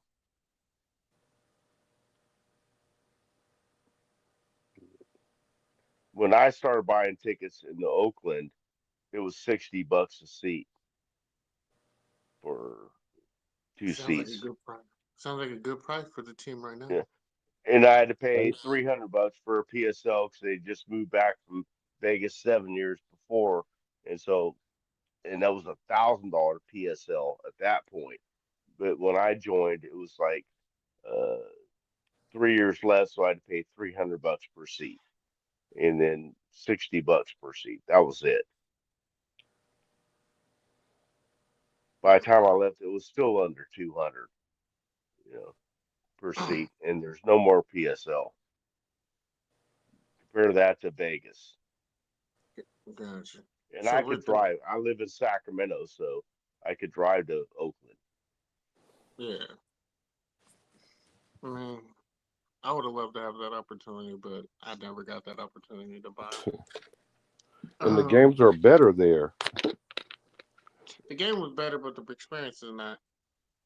I mean, the fan experience is amazing, but from the player standpoint, they hated fucking Oakland. Oh yeah, definitely from the player They Well, standpoint. hated Oakland. especially when during the beginning of the season when the A's were still on the field, still had the baseball diamond out there. But yeah, no, Right. that Coliseum, I mean, uh, Black can attest to what I'm about to say.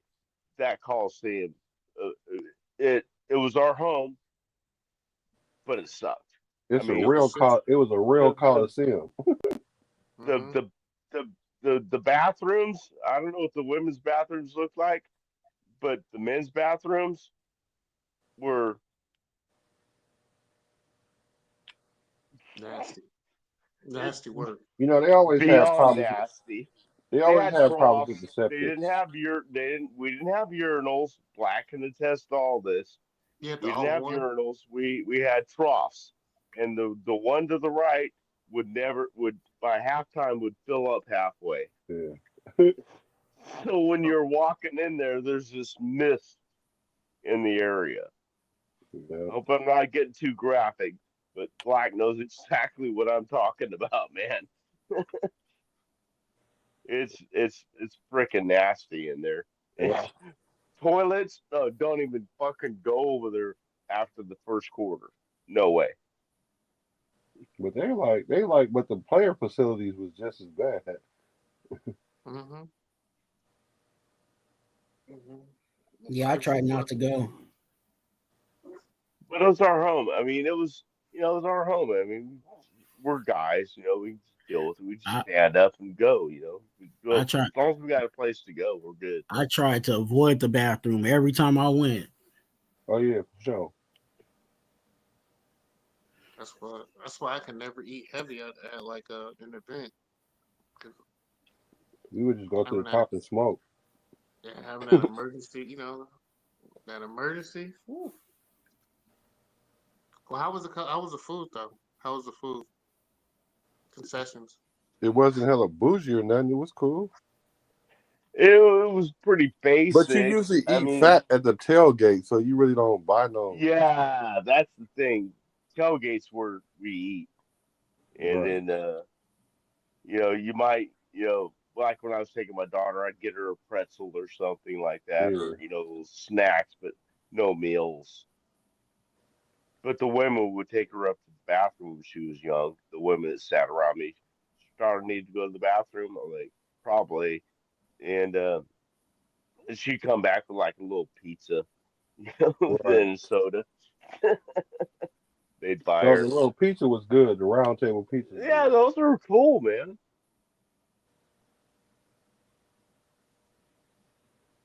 But yeah, we'd load up at the tailgate, man. We'd, I don't remember when they were out in L.A. at the Coliseum in L.A.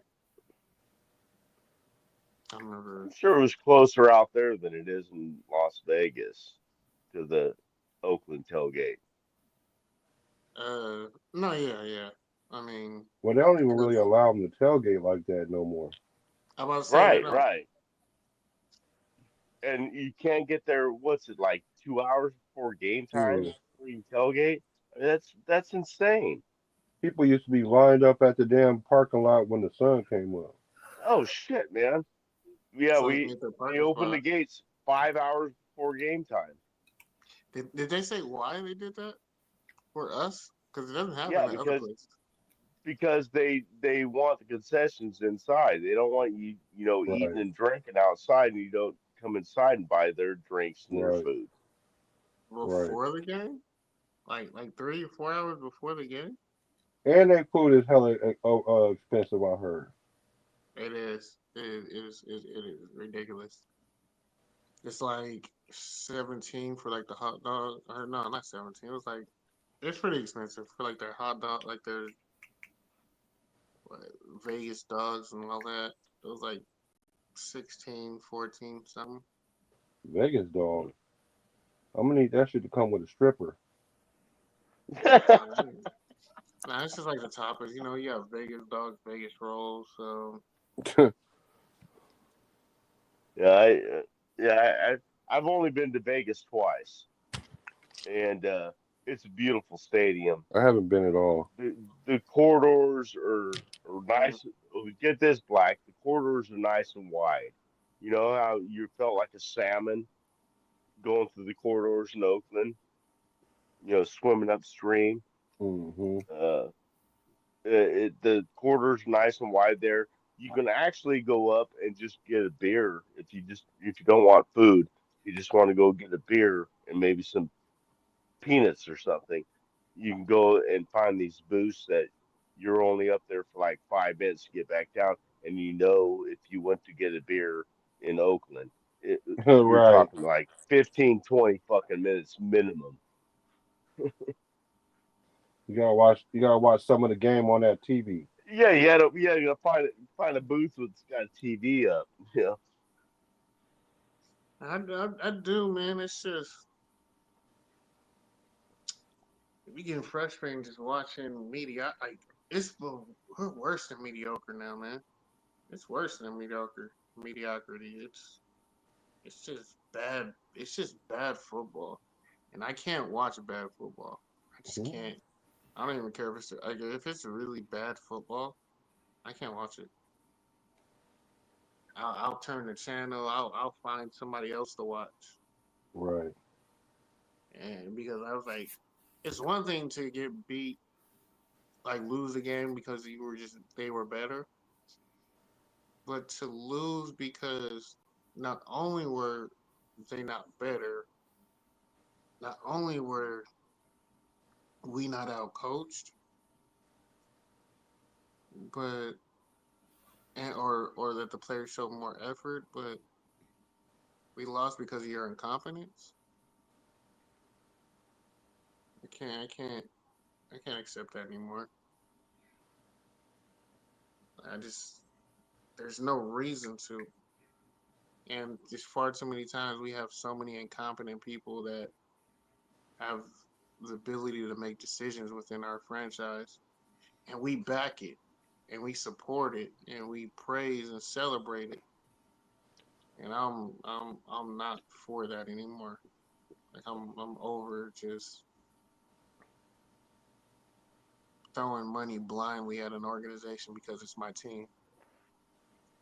Right. And Mm. that's what we're doing as a fan base. And honestly, that's what partially that letter that Dirty wrote again today. He did that what 2 years, 3 years ago, Twan. Now we're doing it. Doing it Yep. again. We wrote one 3 years ago with Josh McDaniels. Now we're doing this shit again, where we have to write a letter to express how we feel as a fan base. You know, and I told Dirty I had to ask Dirty. I'm like, hey man, we might need another letter, dude, because I'm getting to the point where I'm not. I refuse to spend another dime on this fucking team and this franchise and this organization. Like I'll buy. Like I said, I'm going to buy Raider stuff, but it's going to be fan made. I'm gonna support fans and like small businesses that way. But anything that comes to like the Raiders with big big corporations, like Lids or what not FanDuel or Fanatics and all things like that, or Dick's Sporting Goods. Unless someone buys it for me without my knowledge, I'm not spending another dime on this just terrible football team. I Oh was man, like, I'm not gonna buy Raider shit until they win in Vegas. what is winning for you? 10 I plus have wins, like multiple seasons. I have 10. yet to I have yet to buy a Las Vegas Raiders thing, Oh, I'm probably not gonna do and that. and I'm probably Yeah, not ever gonna. And I'm if Yeah, I I'm never probably did, not. my considering daughter doing would that. probably come up here from Nevada and kill me. I mean, it's going to have to be something that looks super tough for me to buy anything that says Las Vegas. That shit gonna have to have a crap table on it uh with real money, because I'm not about to Where no Vegas Raiders shit. I actually Unless you bought say my Super Bowl, unless you say Super Bowl champs. uh, I actually bought my daughter a shirt because she refuses to go to the Las Vegas Stadium, and because she was brought up as an Oakland Raider fan, Oh, and your daughter is a real so one. I bought her a T-shirt and I saw online. I thought, oh, this would be cool for her. It says "What happens in Vegas started in Oakland," Yeah. and she loved that shirt. Mm-hmm. Yep. Oh no, I did not mean to do that. What happened? Fuck. Um. God damn it. Um.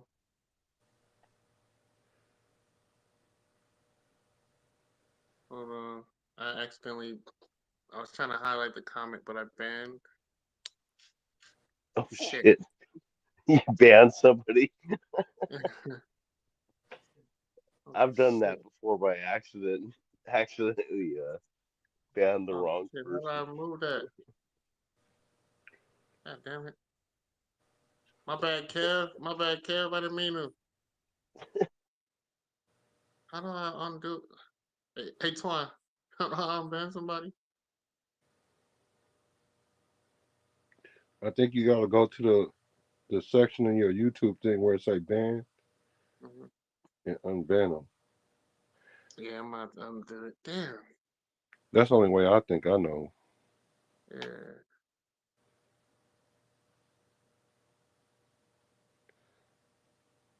Said no ban Kev.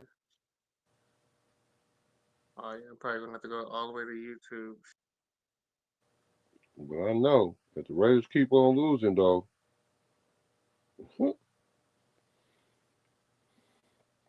it's gonna be ugly.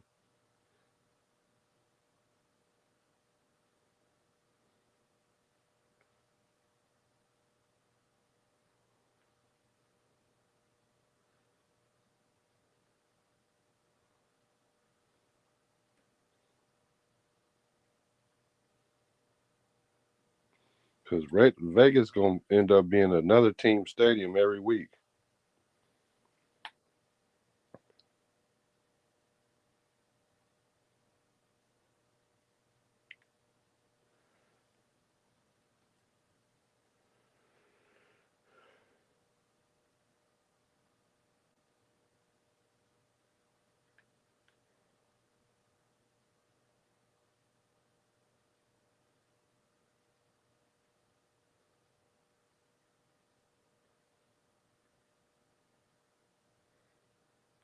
What happened, guys?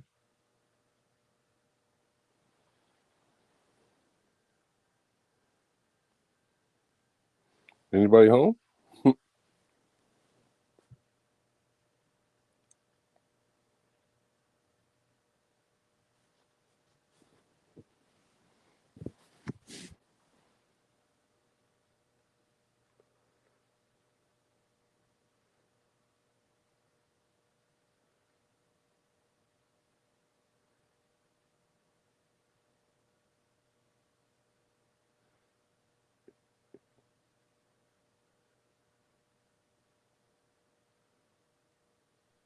What happened? Oh no. I left to go take a piss. Oh, here he comes. He's coming back.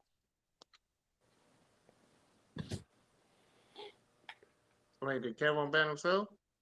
Yeah, I was wondering what happened.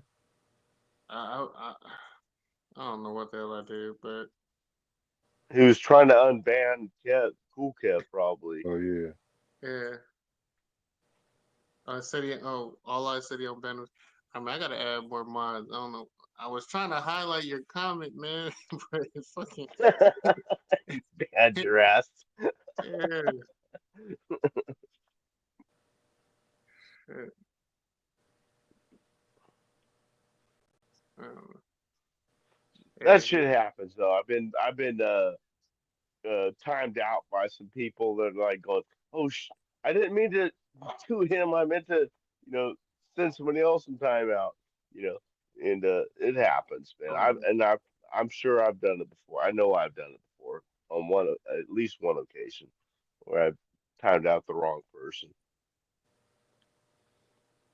oh yeah. God damn it. I don't know. So it's how do I do that shit? All right, hey, all eyes. I'm a mod you when I learn how to mod, cause I'm doing this in like Streamlabs and I don't know. How you using Streamlabs if you're using StreamYard? He just kicked himself out. He's gone again. Because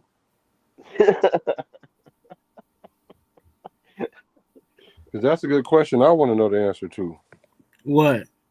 How do you use StreamYard and Streamlabs together? Because Ben does the same thing. That's how you circumvent having to pay for a StreamYard. Oh. Because you use the basic thing for StreamYard, but all your screen changes and all that, you use Streamlabs probably. Yeah. He uses double screens too. Yeah. He always has two of his own, you know what I'm saying, panels up. So Who? Ben. Two of his own panels? Yeah, so like you see how like you see the Raider Twan for me, he'll always have another one that's also his too. Mm. So there's a certain way he does it, but yeah. I don't know why. Okay. Yeah, JT needs to come back because it's easy to make him. It's easy to make. He's trying to make all eyes a mod. Yeah. I stepped away because I had some fish on the line. So,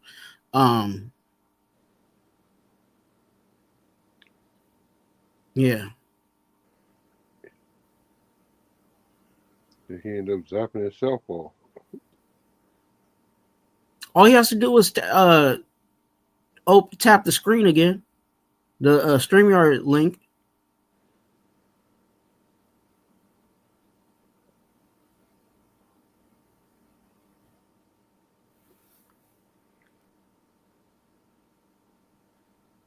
Hey, you ain't never lied. All eyes, he banned himself. Right. Oh, you guys can see the chats. I can't see the chats. Yeah, he put himself on timeout for real. I was about to go to sleep, man. I swear, I be acting like I don't gotta get some sleep. Uh-huh. That's You're like not. 2:30 here. Hey, JT, I know you listen to this. Just tap the StreamYard link. All you gotta do is go back, tap the StreamYard link, and you should get back in.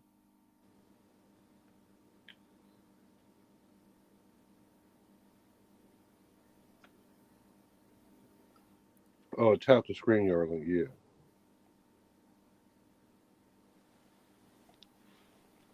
There he is. Oh yeah, I had that. I was. That boy was lost in the sauce. It's so if you're trying to make all eyes a mod, it's easy. All you gotta do is what are you using right now? Are you on your phone? Yeah, I'm on my phone. Do you have another device? I can go get my laptop. Yeah. Oh God. I'd have to go get my laptop. I'm sorry. Oh shit, it's right here. Hold up. Do you? Because if you click on his name, like if you go on the YouTube and go on the live, all you have to do is click his name, and then if you click his name, it should it'll say report or make mod because you are the owner of the channel. It'll do that. Yeah, because that's what I was trying to do right now. Because my dumb ass fucking banned fucking Cool Kev like an idiot. Or even if you used your phone, because that's how I do it. That's how I made mods on my channel. If you use your phone, just don't get rid of this window create another window, then go to your YouTube, or just, don't leave the window, just go to the YouTube app, then go to this live, and then click on all eyes, and you should be able to make them out there. Yeah, that's what I tried right now, but it didn't work.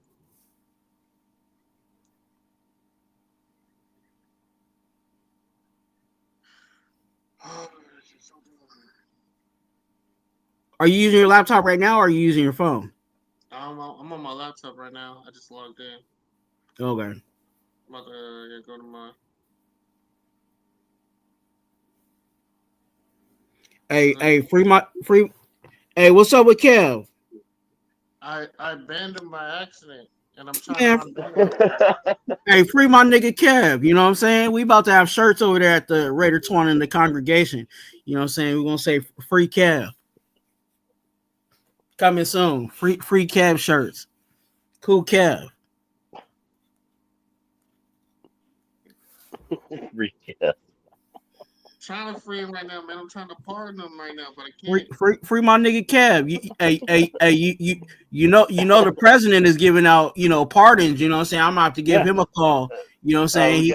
You get a free exoneration, man. Yeah, he talking about letting Diddy out and everything. So I know Cool Kev can get out.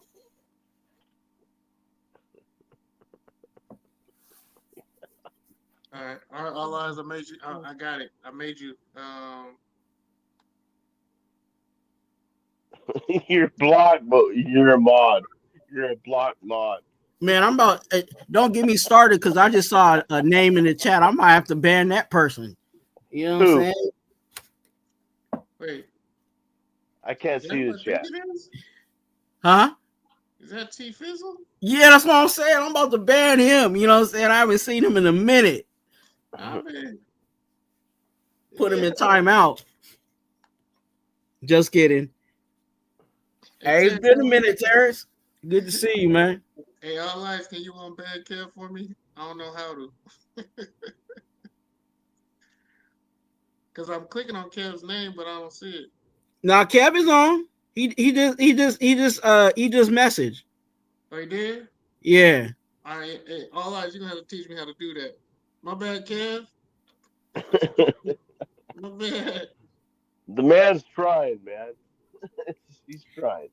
Hey, so like if you were on your phone, it would actually show you like, oh, he's banned.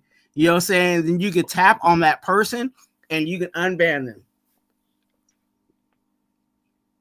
That's why, like, when I go live, I usually go live on my laptop, and then I have my phone next to me just in case I need to, But for the most part, my deacons, they usually handle everything. There's really not. If they do it, I usually don't have to, go behind them, because I'll just say my deacons are pretty good. Yeah, no, I'm not banning nobody. I mean, unless they like doing some like egregious, like racist things that get the channel taken down, I don't ban nobody. Then you might want to ban Terrence. I'll just play. I'll just play. Hey, look, hey Terrence, you came in here and I just, there's been a lot of jokes I've been waiting on, you know what I'm saying? So you might get a couple of strays tonight. Nah, man, I'm surprised Terrence came in here after what we did to them, them Bronx Bombers last year, after we had to do to them, Da Yankee lose. Hey, that had me dying when I saw that video. I was like, wow.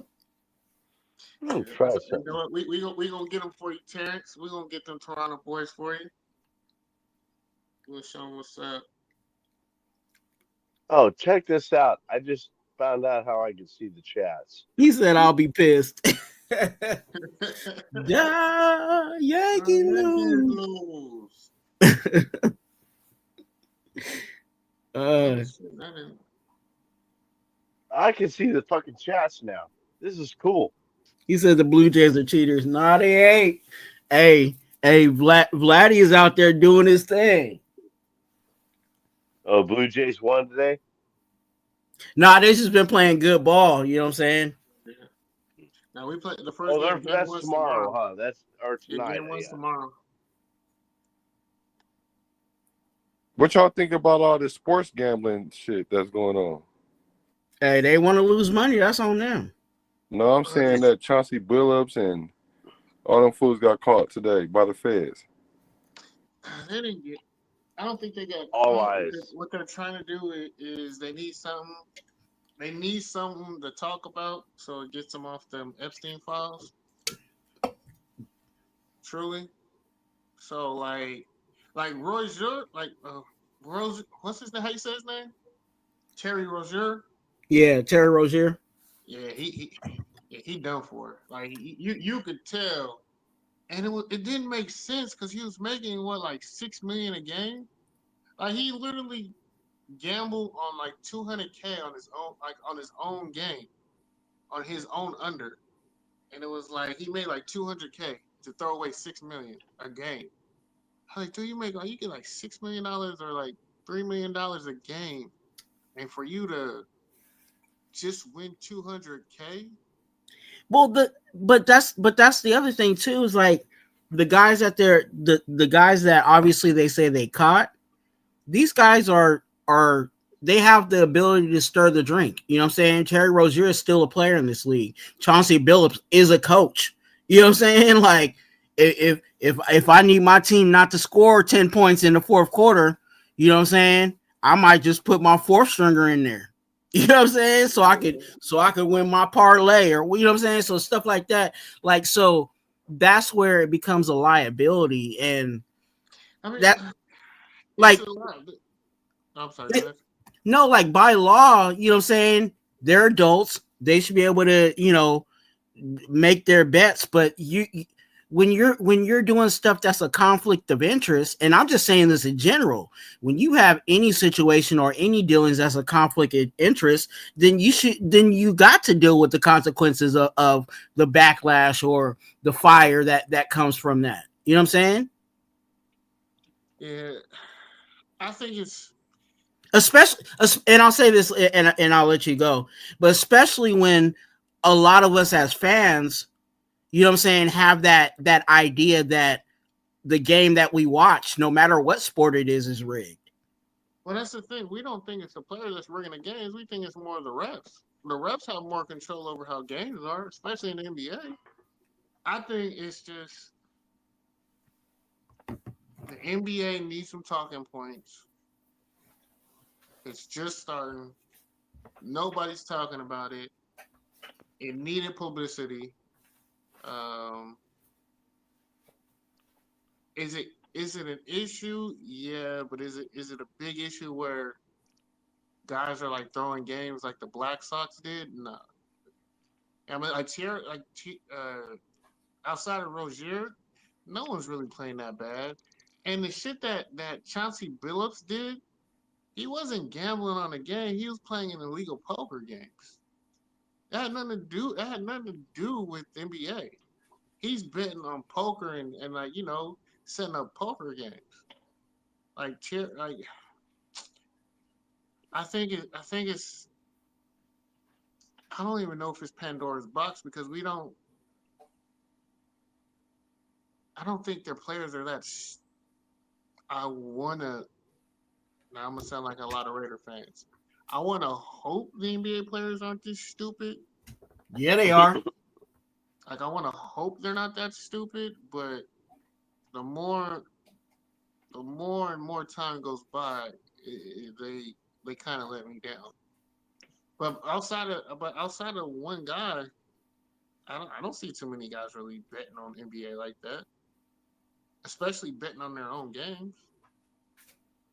So I'm like, if they're betting on games that are not that they have no control over and they can't do anything, then I don't see what the issue is. Yeah, but that's the problem is that they're betting on their own stuff. You know what I'm saying? Like, I mean, you can't say nothing when you're trying to make a team in Vegas, though. Like, you can't I have a think they team in said like Vegas. 30 players got indicted. What player? I only heard one. Well, I only heard of one, but I Like, heard you could be of, indicted, but it don't mean that you actually were gambling. You just knew something about it. You know what I'm saying? Like you can sit here and say all this, but you're not saying nothing to everybody in Vegas. You're not saying nothing to like it was the mob. It's the mob that's doing that. Why aren't you going after the mob guys that are the bookies that are making the best win? You ain't going after the players. Go after the people who are actually the bookies. But They're not. but That's how I know nothing's going to come of it. You're only but going after the players. Okay, what is that going to do? but it's a process. They think about this. You can't go straight to the mob. You gotta get gotta get the little rat guy to rat out who's Tony and who's Jimmy and who's, you know what I'm saying? So hey, I'll you about to get 10, but I'll let you off if you give me some names. And those names will be the guys that are connected to the mob. So that's why they're going after these basketball guys, putting pressure on them to leak out these other names. Yeah, but that's the thing. They're not going to leak anything. I'm not going to leak a man who's actually going to kill me. Hey, Like you dealing with real, like you're dealing with Yakuza. You're dealing with like the NBA is more scared of the bookies. The you NBA watch is scared of them. They're not. There ain't nobody gonna turn them in. you watch First 48? No, I haven't watched that. Yeah. When old lady come in there with the cigarette. Oh, the black lady. You talking about the TV show? Yeah, when she come in there with the cigarette, they be singing like the Temptations. that nigga talk about Caroline Mason. Yeah, That nigga said the white and Lieutenant the bald Caroline white Mason. dude.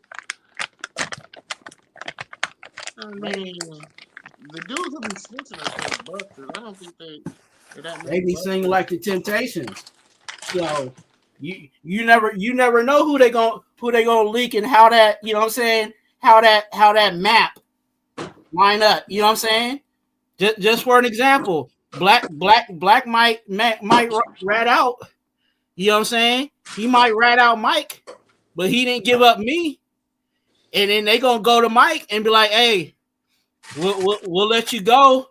You know what I'm saying? On a short sentence, if you give up a name, Well, you know what Mike, I'm saying?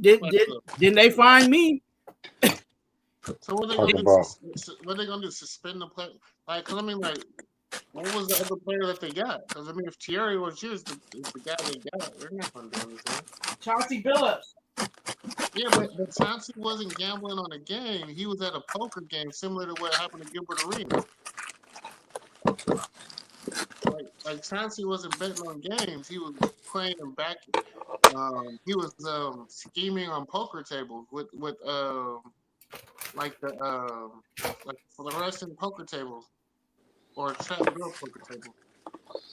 they was using him for they call it a face card to get other people to come in to bet and play poker, but they was cheating because they had cameras on the shuffler, X-ray um, tables, all kind of stuff. So they was cheating people.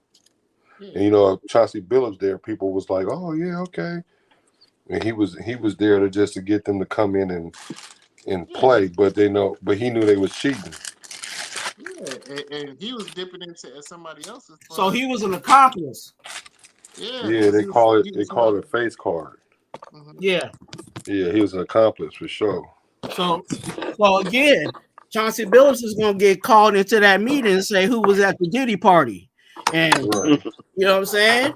Then Yeah, then then Chauncey gonna go up there and start singing like he you know what I'm saying, Gerald Levert, and somebody else is gonna get caught up. but that's the Man, that thing. boy, He's not that, gambling. Like this whole gambling ring is different than what Chauncey's doing. but they relating them together because of the It's just nature of it involves betting. You know, yeah. it involves money, which can involve money laundering and things like that. Like he's working with people in like criminal organizations. Chauncey is. I could kind of see that because he's working with criminal organizations. You That know, they nigga got like Gilbert real Arenas the wild. one told. Tierra Roger, he's just dumb and bet on it. You know, he bet the over under on how many turnovers he has. Like, dude, are you that? Didn't Gilbert Arenas get caught the other week, about a month ago? He Hey, even hey, told on me. he had a gamble. He had a little poker party. You know what I'm Well, no, saying? no, Gambling They ring. told on somebody. he didn't have that. What Gilbert did was rent his house out to the people having the party. Yeah, that's what he's saying he did. No, that's what it was. That's what they were charging with because it was his residence. So he wasn't even at the place. Like when they raided and did all that, he wasn't even there. He turned himself in because No, that's what he. the house was under his name. He So was he got associated with it yeah in an extent, to an yeah extent. so they Man, paid him that a boy large was sum more of money. involved than just He y'all wasn't rent at my the game, house. but That's I all know they that's the could thing. prove. Yeah, because he wasn't at the games. He could prove he wasn't at the games, the actual Yeah. live money games. But because they paid him like a lump sum to use his house, he had like what, he has like 4 or 5 houses. Like he's not using them. You know, And, so and Mike Vick wasn't fighting wasn't the one fighting the dogs. yeah, but he was fronting. He was actually fronting the money and getting everything there. So like he was like invested in the company. Yeah, that's what I'm saying. Yeah, Gilbert wasn't really invested. He just like, man, I don't know. I don't know who's at my house. Like they had the house. They let me into the house. They had a party. They did whatever they did, and they left. And then at times that they were having, like, there was it was they sent no information on it and talked about it. The times that they were having the poker games, like he was at it. He was at his house in the Palisades, on Gil's Arena. He's literally doing his podcast and getting paid from the games that afternoon. Yep. Yeah, I was like, yeah, I wish I had that type of money. You know what I'm saying? I was just want to know how much did they pay him to use the house though? How much do you think how much do you think they paid him? It had to It, be at least 100K. honestly, it probably was like he probably wasn't even trying to make like a whole bunch of money off of it. He probably just was like, maybe let me just rent this out like an Airbnb, you know what I'm saying? Kind of situation.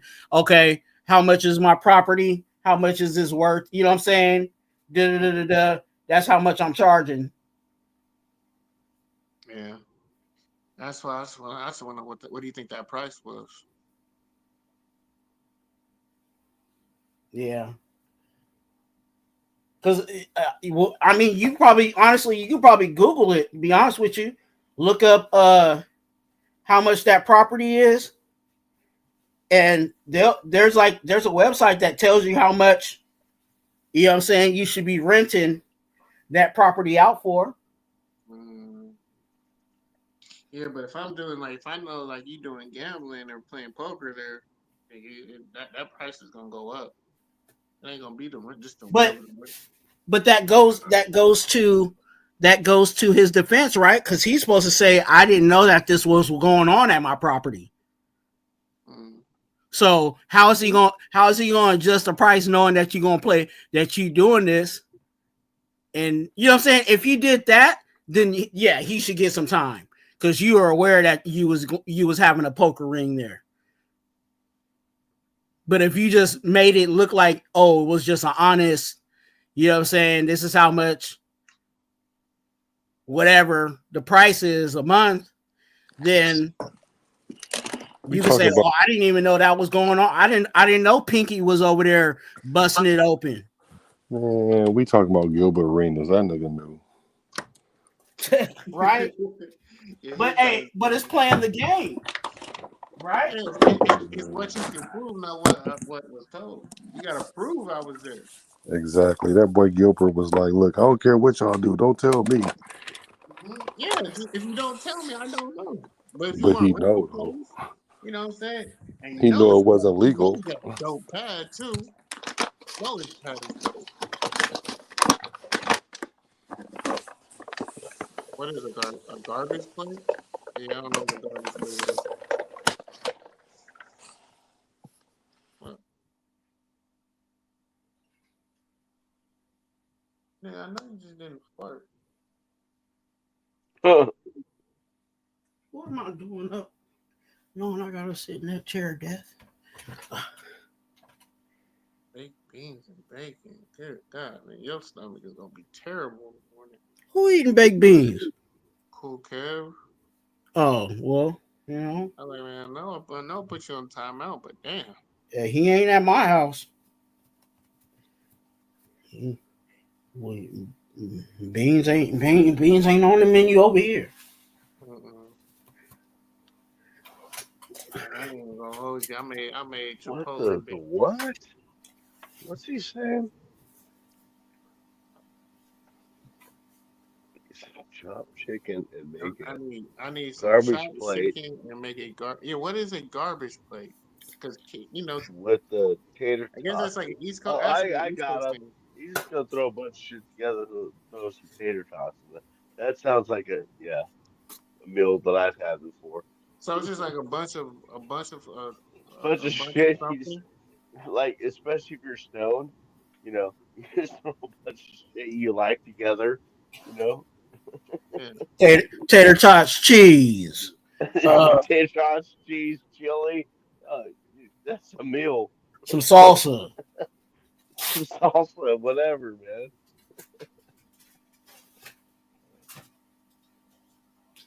make some tater tot nachos. Baked beans Oh, with there hot you go. sauce. Good God, that's terrible. Baked beans and hot sauce. Sounds good if you had something on the side though. Who making tater tot nachos? I ain't gonna lie, they kind of fire.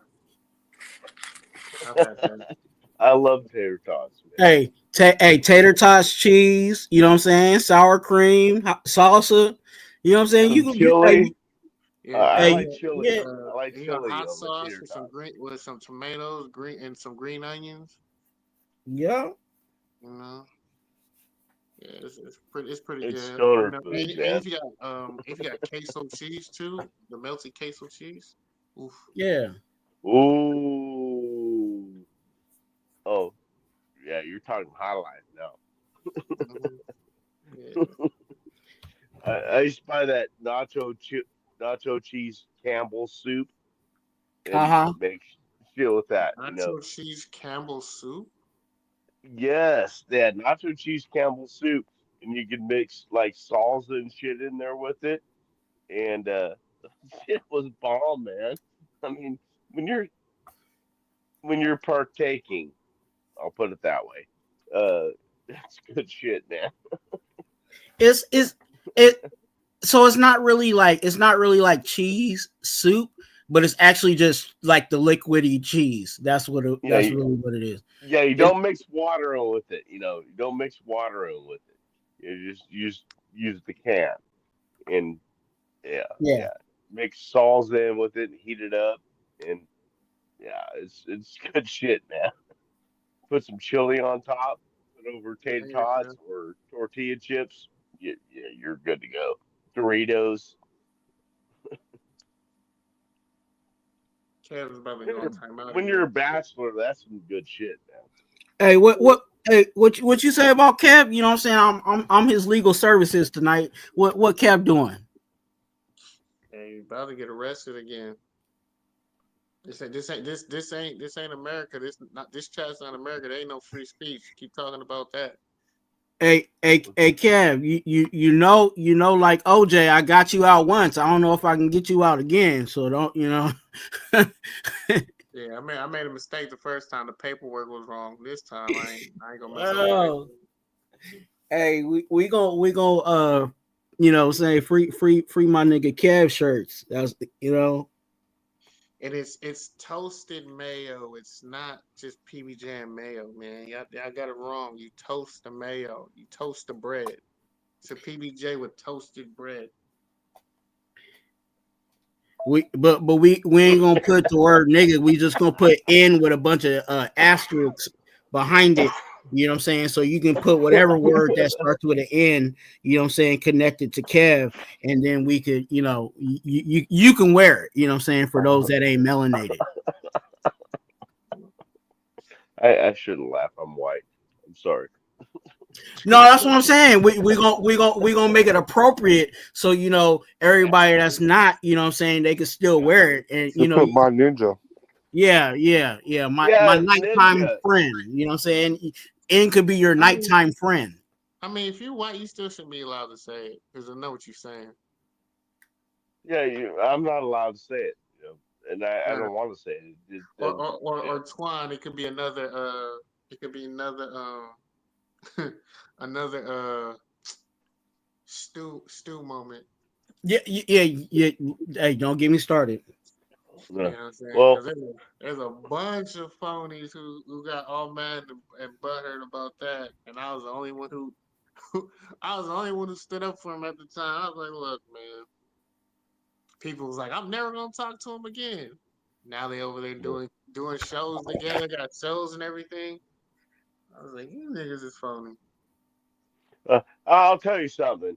Uh, I was raised with in a southern white family's beliefs, and I didn't know any better when I was young, and then I joined the army, and I learned that this is all bullshit. And so I Yeah, that's some I don't believe what I was raised up on. I believe what I saw when I started meeting actual, other people from different areas, not just black, but Hispanics, whites, Asians, whatever. And we're all the same. We're all the fucking same. You know, it just depends on the situation you're in. And It's that was a all very important lesson for me. And I'm glad the military provided that for me to learn that what I'd heard growing up all along was fucking wrong. It was fucking wrong. And so anyway, yeah. That, It's always one thing to hear about it, but it's another thing to go through it and actually see the different perspectives. Like hmm yeah, that's And, I've never got the opportunity to do it in the military. But I've had the ability to travel and go to different countries and just see how others react and just listen to the language and how they actually describe you. You know, it's some wonderful places, pleasant places, but there are places that just are not as welcoming as others. And and then, and you and you know what's crazy about it, JT? Like for me, like I'll give somebody a pass, if they are in a situation that they've never been exposed to.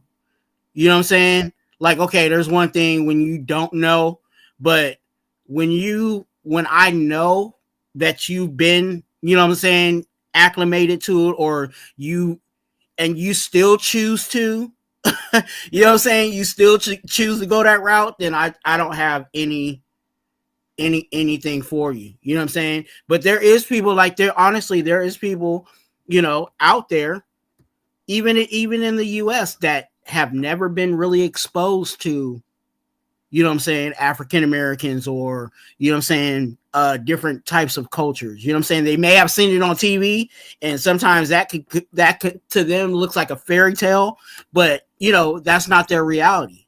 Like, think just picture if someone lived in a state where it was predominantly a specific race. That's all you know. hmm You don't, you know like, it's crazy because, like, I share this story all the time with people, my family in the South. Like, I have, obviously they're black, but my family in the South, knowing that I'm from California, they think I live right next to movie stars. yeah, for and you sure. and you Oh, serve and you you serve and you know Denzel Washington. yeah, Does he live next to you? You know what I'm saying? Like, they don't realize that, what I'm saying, because they don't, what I'm saying? So They I think get that. California a different world. They think it's a whole different country for real. Yeah. yeah, I got that a lot in the army when I first said, "Oh, you're from California? Where's your weed?" You know, Because how we got the you best. must. That's why. How much do you serve? You know, and it's like no, not everybody in California surfs. That's I got to don't be live on the peculiar though. beach. That you can't say a specific word. Like, that's got to be real peculiar. Like, to go through, like, knowing that if you say that, you can start a whole fucking riot just by saying that one word. Like if it was a white person walking there, I mean, like I grew up around different cultures, so at the end of the day, you know when somebody's saying it to be derogatory and not, you know what I'm Right. saying? Hmm. You know it. Well, there's all kinds of derogatory statements names that you don't call people. I mean, it's not just applied to just race. I mean, Mm, you don't go up to unless you're a really good friend with that person, you just call them a bitch, you know, because you're just joking with them and they know you're joking. You don't go up to some dude that I would never come up to one of you three guys because I don't know you well enough to call you a bitch. I mean, No, that's I don't my care how well you know me. You call me that, we gonna have an issue. right, right. Matter of I fact, you mean, don't know me there's that well certain because words you that should are know that not I'm gonna just want to fight. racial, but they are just, you I, know, yeah, I feel like that's a universal word. Like calling, okay, I'm gonna say amongst men a lot of times. That's a right. universal yeah, word for I don't yeah, respect you and we need to fight. yeah. You know what I'm saying? Well, Like, cause like if you if like that scenario you put, if some random dude just came up and called me that, yeah, you're getting oh, slapped. yeah, the fight's on. Yeah, I'm a slap you and just like not like demoralize you. Like I'm gonna embarrass you and open hand smack you, or we really it's really about to go down and we tussling and I'm just gonna like I'm gonna hit you with a right hook and a left cross and just hit you with things you never Damn, did. he gonna be laying down. Yeah, because I mean Yeah. no, because for me, like if you could just in that scenario, if you could just walk up to me and call me a bitch, then Oh no, I'm not saying that. I'm saying guys that I've established a relationship, they call me, "What you doing, Yeah, bitch? see, that's a little What the fuck's up different. with you, yeah, bitch slit?" okay, You okay. know, That's a little I different, mean, but even then, depending on how heated the conversation is. It Be- depends on the well, context of the yeah, yeah. bitch. I mean, you gotta know Yes, how to say it. I mean, because then I'll be like, you want to be call me that, but you just didn't have enough nuts until today. oh no, no, it's No, I'm not talking about just you. I'm just saying, yeah, let's say if we just talking like right now about the Raiders, and just like last week, let's say me and JT was seeing different eye to eye on something, and I wouldn't even do that because me and him just really start talking. But I'm just saying, let's say we knew each other for a while and be like, man, y'all niggas acting like bitches. Like if a nigga say it like that, then it's not as bad as if we in it's a not whole directly. argument Yeah, and I'm like, yeah. nigga, fuck you, bitch. Or yeah. man, Yeah, you see, I acting can't like a say that bitch because or I'm anything white. like that. You're gonna be like, what? What you mean by that? Like, nigga, I need you. I mean, I need you to clarify that. Like, what you mean by that? Or like how I see what you're saying. I see what you're saying, but the N word I cannot say. Well, see just like because you're this white, right but here. even if you was to say it, be like, man, you niggas is crazy. I wouldn't be like, what? What the fuck you say? But if you was like, man, fuck I you would never niggers. say that because No, I know, but I've I'm been just saying, if told you was by to ever other do that, African American men that no, no, no, you can't say that. man, the way we acting right now, niggas is not even just white. I mean, black people. It's all races at this point.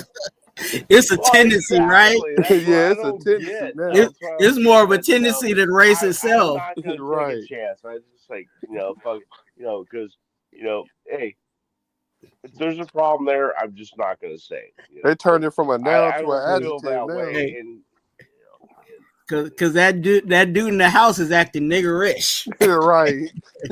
That's what I be saying. Oh, you might not be a nigga, but you acting real niggerish. yeah. Yeah, Uh, that's nah, funny. and you be saying Well, less it's kind about of cool that I mean that's the one thing about being white. I mean that you guys probably uh don't understand. We don't have any kind of background. I mean any kind of culture and a lot of other not just black, African Americans or Hispanics, Asians, they have this kind of, heritage behind them. You know, they have this culture behind them. And whites really don't have that. You know, Oh, what you mean? Y'all culture is the colonizer. the what? I'm The, not saying that. I'm like, you guys got a culture. Colonizer? What's that mean? I'm yeah, I'm not about sure to what say you that got a means. culture, but it probably ain't one you Yeah, wanna yeah. It's a prescribe violent, to. got a violent past. It's a violent past and takeover in a sense. You see certain life, No, you're like, I no, see that. I'm Well, I broke gotta as want that. motherfucker. I'm as broke as a motherfucker can get right now. So I mean, there ain't nothing shit been handed to me because I'm white. I'm sorry. no, I know. I can say that. Nothing's been handed to me. I've earned everything I have, and I'm still fucking swimming in debt. So, you know, Man, that's most people. That I just be some think that's shit. all of us. because you're white doesn't mean you have all these privileges. No, Like no, you can no, walk in the not at bank and all. go get a loan and shit just cause you white. Like No, that I ain't. can't right now. I absolutely cannot. No, I See, know that, but I'm yeah. just saying that's the stereotype. That's the Well, see, stereotype. It's a stereotype, yeah, yeah. and What? it doesn't apply. It's just you know, Yeah. No, as far as I think it's more. the less we fucking talk about people's skin color, the better off I think we'll be. You know, because skin color doesn't mean shit. You know, we need to meet Well, in people. theory, 'Cause I'm a butterfly. I love talking to people. I love talking to people and getting their perspectives. And no matter, I don't give a shit what I'm a Raider fan. I don't give a shit what your economical stance is, what your religious stance is, what your political stance is. right, You know what your color is, right. anything. I don't give a fuck. I want to meet you. And I if said that works, and I love that perspective. And I think if people weren't so sensitive to culture and learning culture and understanding the difference in culture, That could then work, huh? definitely would be a better place because everyone needs to understand like the culture I was raised in is not the same. Like people need to understand there's a difference between being African American and being a Black American. A lot of people don't understand that. They'll just see black and think that this person who's an African American grew up or was raised or has the same type of traditions that I have, and they don't. And that goes the same for. I had the luxury of growing up in Los Angeles, so I've seen the difference in caliber of whites. I've seen whites be racist to whites, because it's just class. If you grow up in a certain area, they just treat you different. And I know, that's like the bougie part of LA, bougie part of California. You just everyone treats people differently. I think it's more of a class thing than a race thing now. I mean, before, like in the older days, it was a race thing, but I think now it's just class. Yeah, Where well, in you, it, California, it's like that because in the rest of the country, racism is overt and California is covert. yeah, So, so because money was always, like you say, class always superseded a lot of that. Because if you was black and you didn't act niggerish, you could pretty much do what they do for a good majority of it. mm, As long as you didn't start stealing from them and fucking their wife. yeah, and yeah. not true, Kev. I know some people get offended, but they don't because, like, as a Black American, we don't have like the same type of traditions they have. So Okay. Well, explain to me what the difference between. I mean, because I know some. Fuck, I don't know how to say this what the without difference between sound Black like. and Africans? Yes. I I, thought you would never ask. uh, you want to explain it? Or you want me to explain it? No, you can explain it. You Oh, hey, we would explain it the same. You probably might explain it better because you brought it up. The difference is, um, one, Africans have a direct lineage to the actual culture. Like they have a home to go to. Like they have culture. They have a second. most of them speak multiple languages. 2 to 3. They have a home language. A Black American, our language is English. We don't have a home language. We don't have a tradition. Like Africans have their national traditions. Our national tradition is America. So they have, in a sense, they have somewhere they can go. If it doesn't work out here, they can go somewhere else and they can go back Okay. home. We don't have that. So so it was basically white people probably that came up with this term of African Americans. I don't know. I think we might have came up with that trying Um, to assimilate. I don't know where it directly came from. I think it helps. It probably helps them understand. But I mean, as soon as you hear us talk, you can definitely understand the difference. Right. You just have to listen to us. Like, and even with that, we don't look the same. Like their features, they have more foreign features. Like their cheekbones are different, their bone structure is different, their hairstyle is different. Like they're this the way that the skin and they have to moisturize their skin is a lot different because they come from areas that it's more rougher terrain areas. Like the way the sun hits in Africa, they don't have the same weather. Now there is weather that's very similar to LA that's on West African continent. There is some similarities like in Uganda and places like that. They have really great weather. But majority of Africa has like very harsh weather conditions. Probably So like Saharan. like yeah, so like Just yeah. it's probably be like living in Vegas all the fucking time, but a little bit hotter. I don't know if it's hotter. Let me not say that because It's Vegas it's gets about pretty the same. hot. Yeah, because you got the Sahara Desert. You got the desert going from California to Vegas and Arizona desert. Because I'm in Yeah, Arizona, like yeah, that the shit gets hot. weather is quite similar. It's just dry. It's just dry heat. I'm assuming I don't know how much humidity they have in Africa in certain areas. I don't know what it's like, but I'm assuming they do have it because they do have tropical storms and things that go through there. But it's just they have a direct lineage to their culture and where they're from. And we Black don't have a people don't. clue. We don't have that. We've been so the separation has been like the gap in us being over here for so long. Our home is here. When you talk to us, we say our home is here. When you talk to them, their home is in Africa, in their homeland. That's really the biggest difference.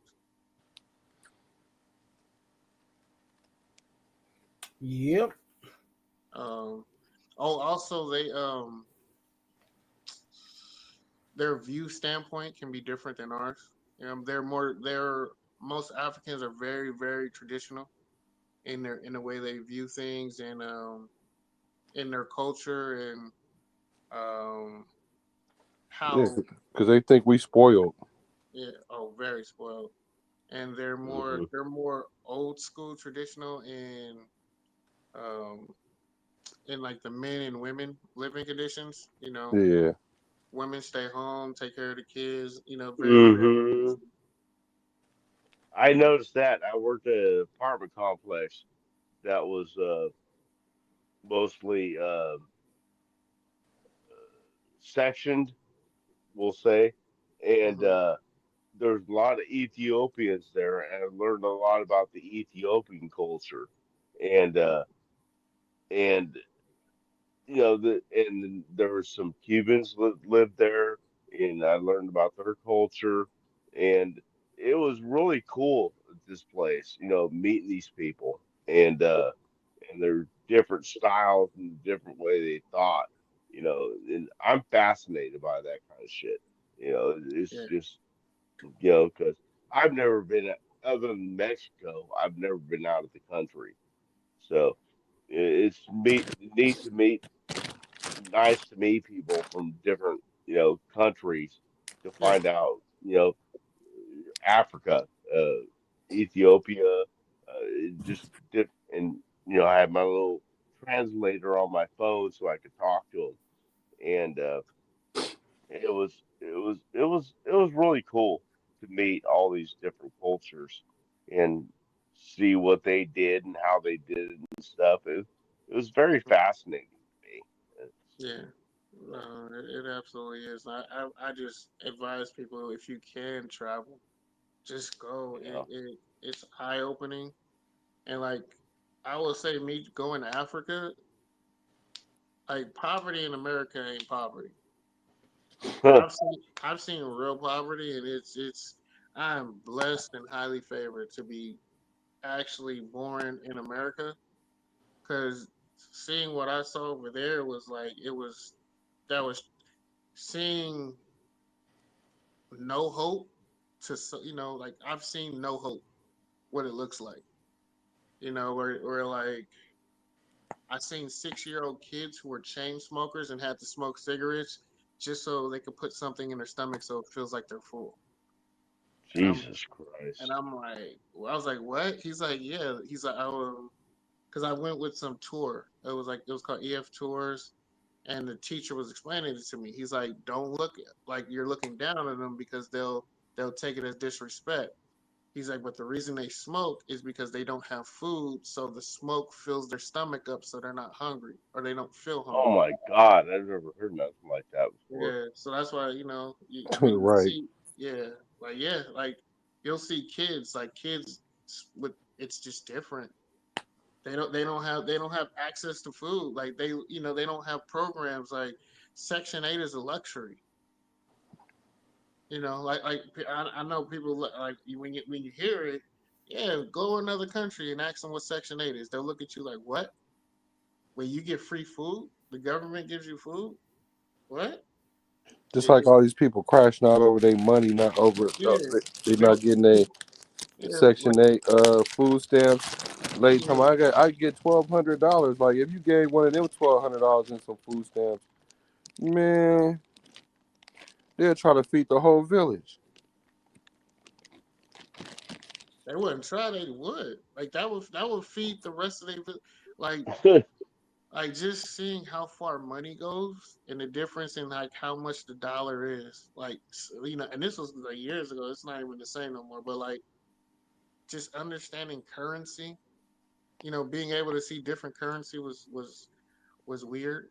It wasn't weird. I take that back. It's just It was different. Huh? exciting. It Yeah. it wasn't even different, because I mean money's money. It's just seeing how they didn't use dollar bills. A lot of it was just coin base, where you see like like a 50-cent piece that we have here is like literally $20 over there. They didn't have dollar bills like that. They just had coin. They had silver and copper or bronze, or I mean they used to have like gold coins, but they collect those. But just seeing the differences, because there's a lot of similarities. Everyone's family oriented. Everybody wants a family. Everybody wants to get money. But to see how family oriented and how families build together and how families stay together, like over in Africa, like you could be 18, like over here, like when I turned 18, a lot of us have to leave the house as a Black American. Over in other countries, that doesn't happen. Your family stays together. Your family builds together. Your family will work together. You'll see 4 or 5 generations in one house. My mama didn't kick me out, but I said I can't live with you no more. I'm gone. Like Yeah. Sorry, but I didn't mean to laugh. Yeah, no, no, that's what happened to me. yeah. Oh, I like that, left when and I that's a left good when I was situation. 18. I left Yeah, when I because was 18. I joined the army. Yeah. yeah, because I mean, even you've probably heard what a lot of army brats. I had nowhere to go at 18 because my mom said I had to. Once I turned 18, I had to get out. Right. I had no other opportunity. I had no. Yeah, I so I sucked at school. So, uh, yeah. that's Plus, we were always raised that once that 18 come, you need to be hitting the ground running type shit. Right. yeah, I was yeah, the youngest. Both my sisters were out when they were 18. So, it's Dang. That's for us. 18 was 21. Right. nowadays. I mean, kids are living with their parents in their 40s, 30s and 40s. I think that's smart because they don't have a bill. I mean, whatever you could. Yeah, but would you want to live with your parents when you're 30 or even I mean, 20s? well, the overall thing is that when you Oh stay shit, with my your, dog wants out.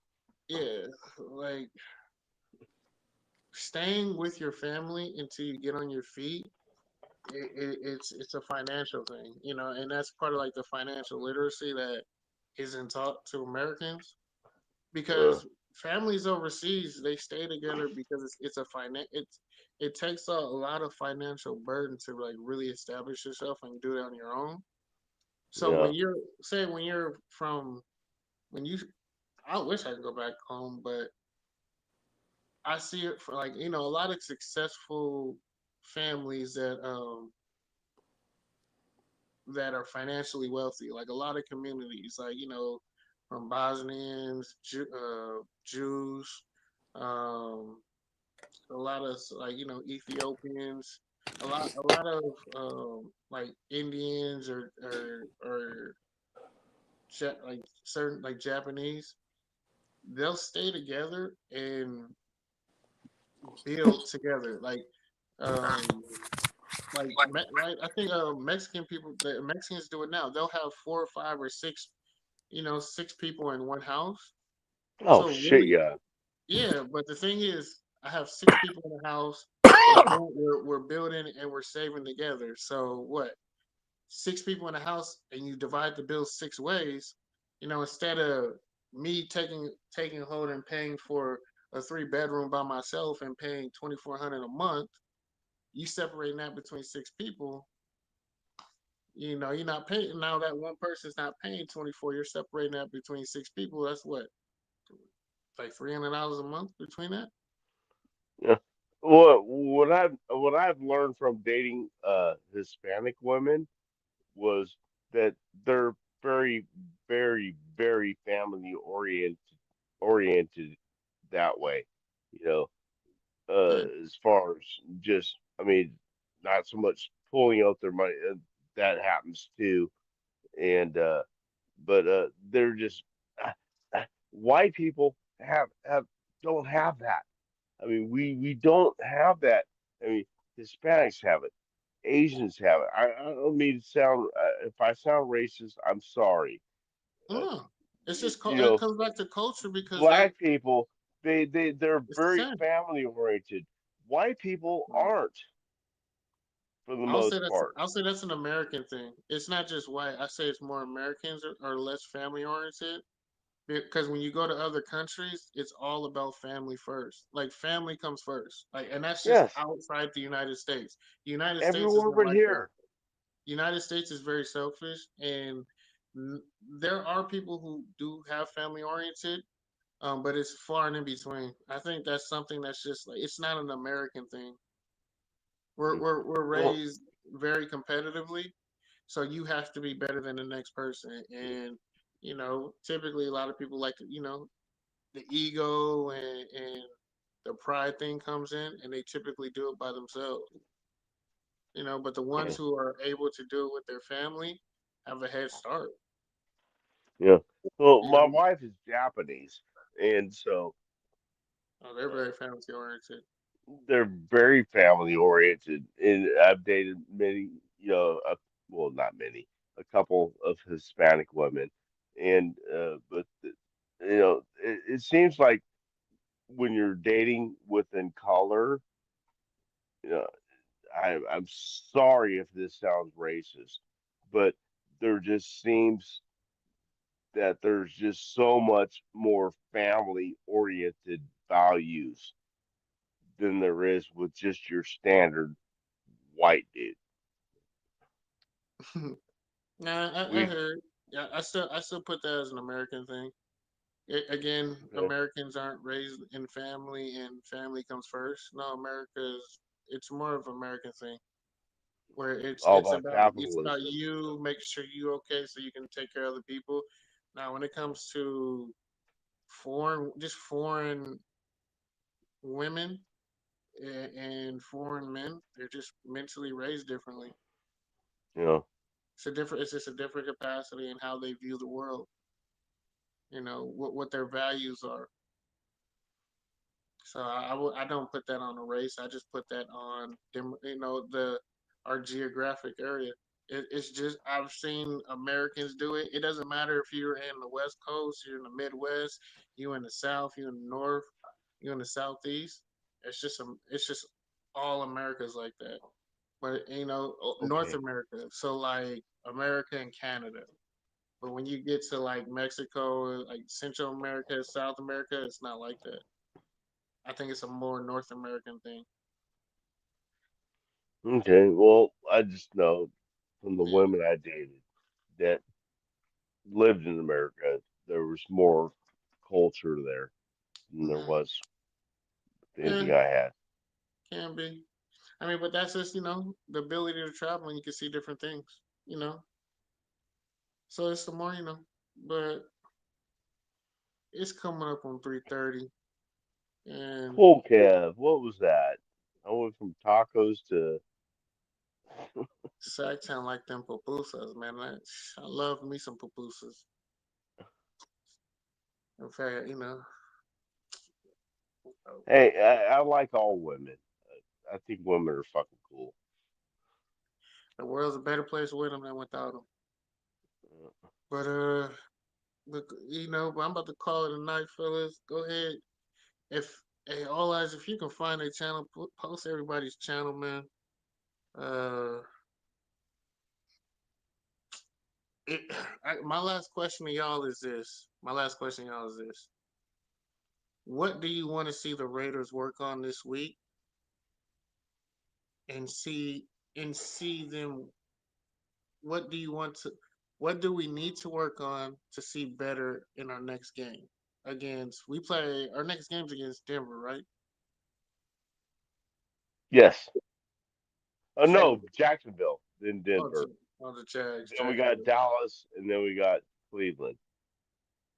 So we got Jacksonville, Dallas, and Cleveland. No, Jacksonville, Denver, then Dallas, then Cleveland. Fuck, let me look. Make sure I'm not saying it wrong. Uh, Jacksonville, Denver, Dallas, yeah, Cleveland. Jacksonville, Denver, Cowboys, then the Browns, Chargers, Broncos, Eagles, Texans, Giants, and Eagles. Or Chiefs. Damn.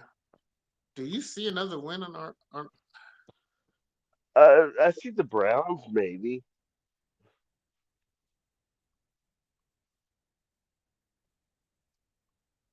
so, Yeah, so we got one more win maybe against the them. Texans. Maybe the Texans.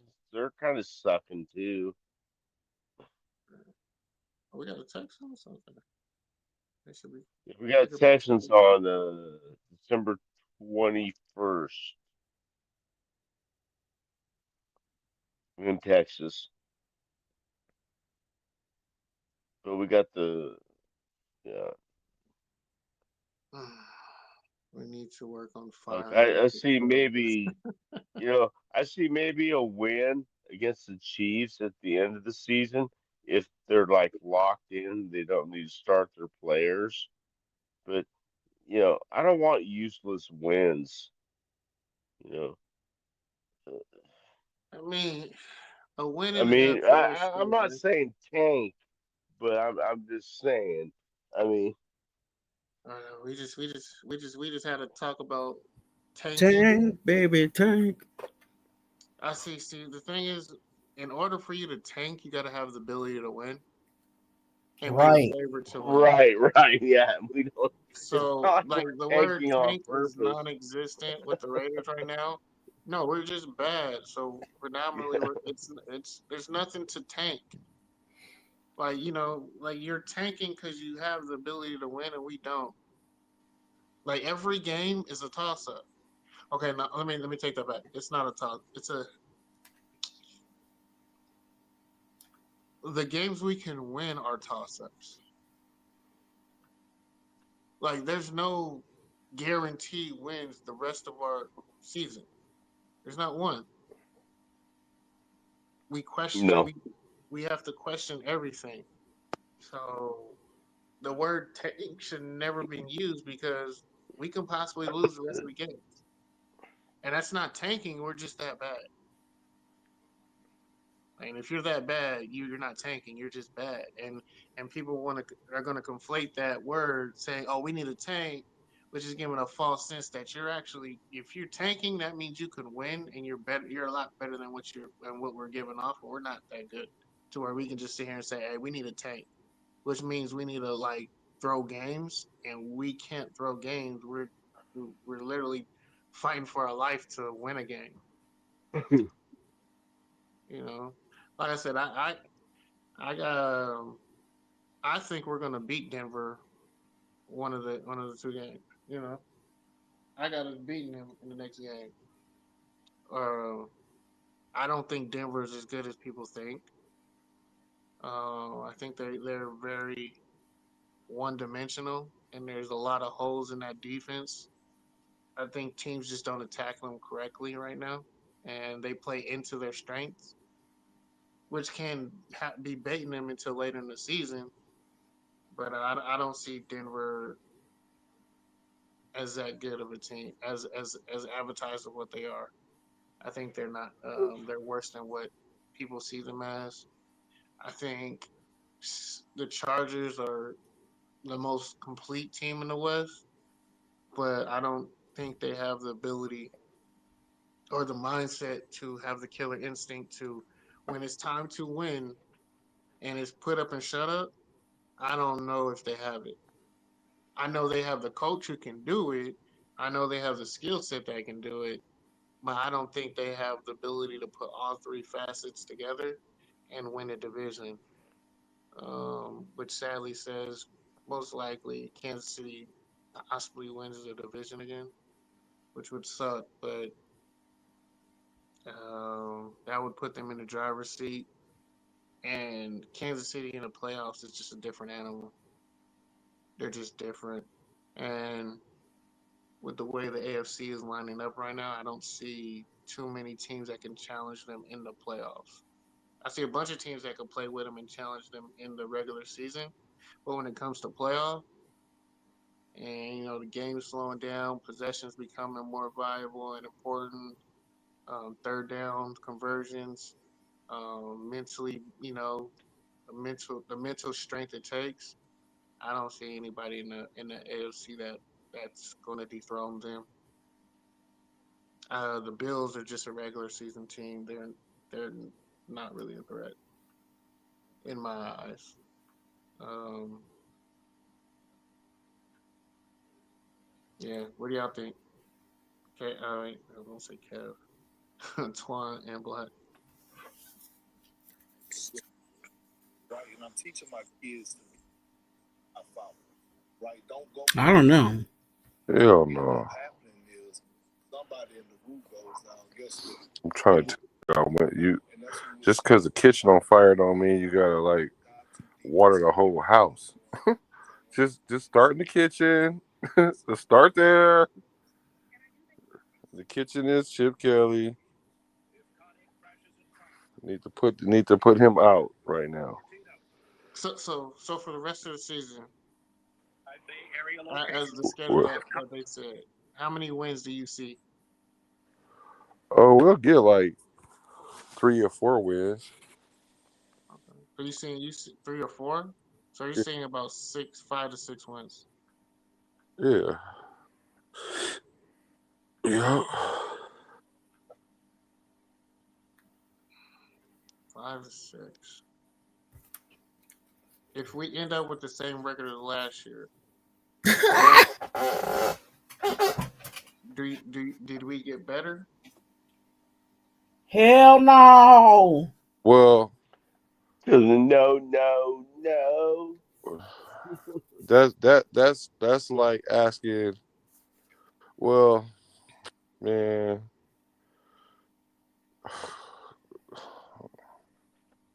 Well, I guess if the answer is not yes, then I mean the answer has to be no. But The- I would think though. I'm just saying. If I'm trying to project into the rest of the season. If we stay our coaching staff stay somewhere around where it is right now, one or two standard deviation away, one standard deviation away, either way, and then I have to say no if we take a step back from where we are right now, and if we take a step up from where we are now, and we have the same record, I'm going to say yeah, we're a better team. I think we're a better team right now than last year, but our record might not reflect that. But I think our team is better. It's just our play calling is fucked up, and our injury. That's what I'm saying. The injury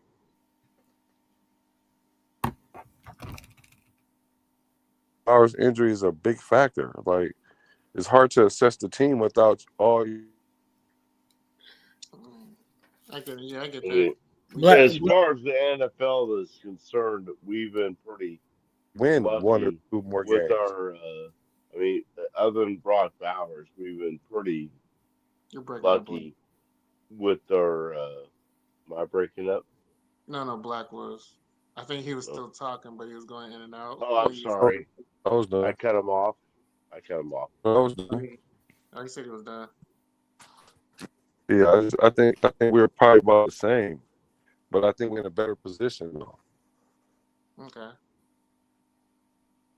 How you feel about that, OG Mike? I really think we've been. I mean, this year, especially compared to last year. I mean, that was atrocious. Our injury situation has been pretty good this year. I mean, other than the Brock Bowers thing, and that sucks. The Michael Myers, but he's back. I mean, we've been our injury reports have been light all season. If you read our injury reports, who's playing, who's not playing, who's limited, who's full practice, whatever. It's been light compared to the teams we've been playing. That's what I feel. I Mm-hmm. don't think the injuries, other than Brock Bowers, has been huge this year.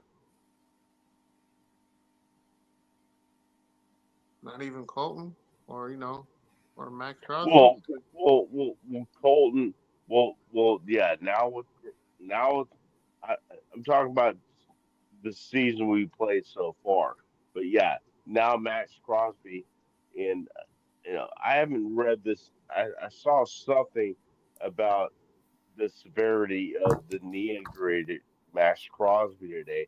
I haven't had a chance to check it out yet. I was busy with other things today, and so I don't know what's going on with his knee right now. But Colt Miller, yeah, definitely. I doubt we're going to see him. But I mean, there's other teams that have like 5, 7 guys out, you know, and we got like 2, you know. So we can't blame it on, injuries are going to happen. It just depends on where they happen. Is That's the problem. And with Brock Bowers, our best player on offense by far, you know, was a huge hit. But you know, every team's getting hit with injuries. We're in week 7 going into week 8. There ain't no teams that are healthy right now. Now you just got to be the healthiest at the time. Right, Nutrition and availability is a key part. that's the rule of the game. right. Mm. If we can't use that as an excuse, they can't use it as an excuse. And that's why I'm not taking it as an excuse. That's why when It's people not an excuse, yeah. it is, and no offense to anybody that believes that. It's just I don't, compared to last year. When you look at where we are as a team, it if we end up going out with 4 wins compared to what we had last year, it's a fail. Why We fail? all look we all looked at this situation thinking, oh, we're we're getting rid of Antonio Pierce because we're getting, you know, we're looking at it now. We got rid of Antonio Pierce for Pete Carroll. Why? Because it was an upgrade. We got Geno Smith instead of AOC and Gardner Minshew. Why? Because it was an upgrade. We got supposedly Jeremy Chin was supposed to be an upgrade from Trayvon Merrick. No, it wasn't an upgrade. It was a replacement. They wasn't about to pay Merrick all that money. But Geno Smith is better than Gardner Minshew and AOC, and Pete Carroll is a better coach than Antonio Pierce, without a doubt. Without And a doubt. So and even further, you know, as much as people want to, you know, trash Chip Kelly, you know, Getsy versus Chip Kelly. Getsy was better. And I'm gonna tell you why I say that. The reason why Getsy got a bad rap was because he had a head coach that didn't know the fundamentals of how to play football. Like we always had problems with time clock management. We always had problem with when to go for it on fourth down.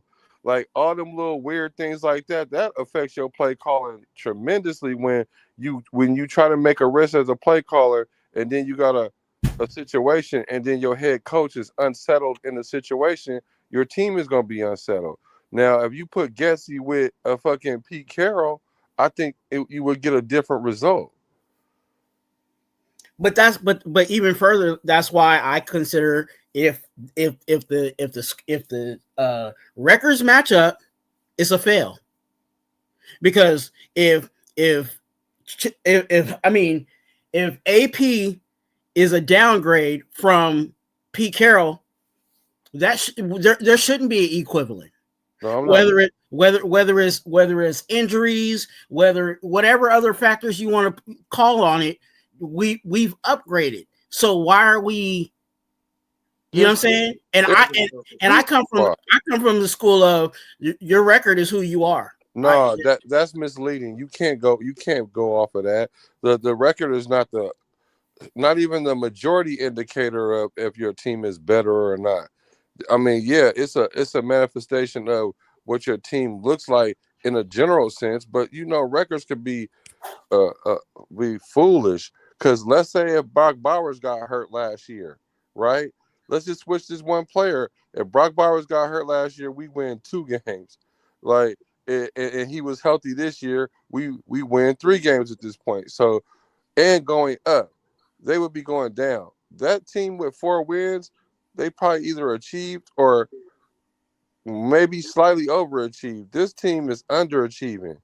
It's only simply because of the record. And the record is like that because we have one issue that we need to fix. Like, that's good considering all those holes that we had in our team last year. We had a lot of holes in our team last year, and we filled up a good majority of them in one offseason.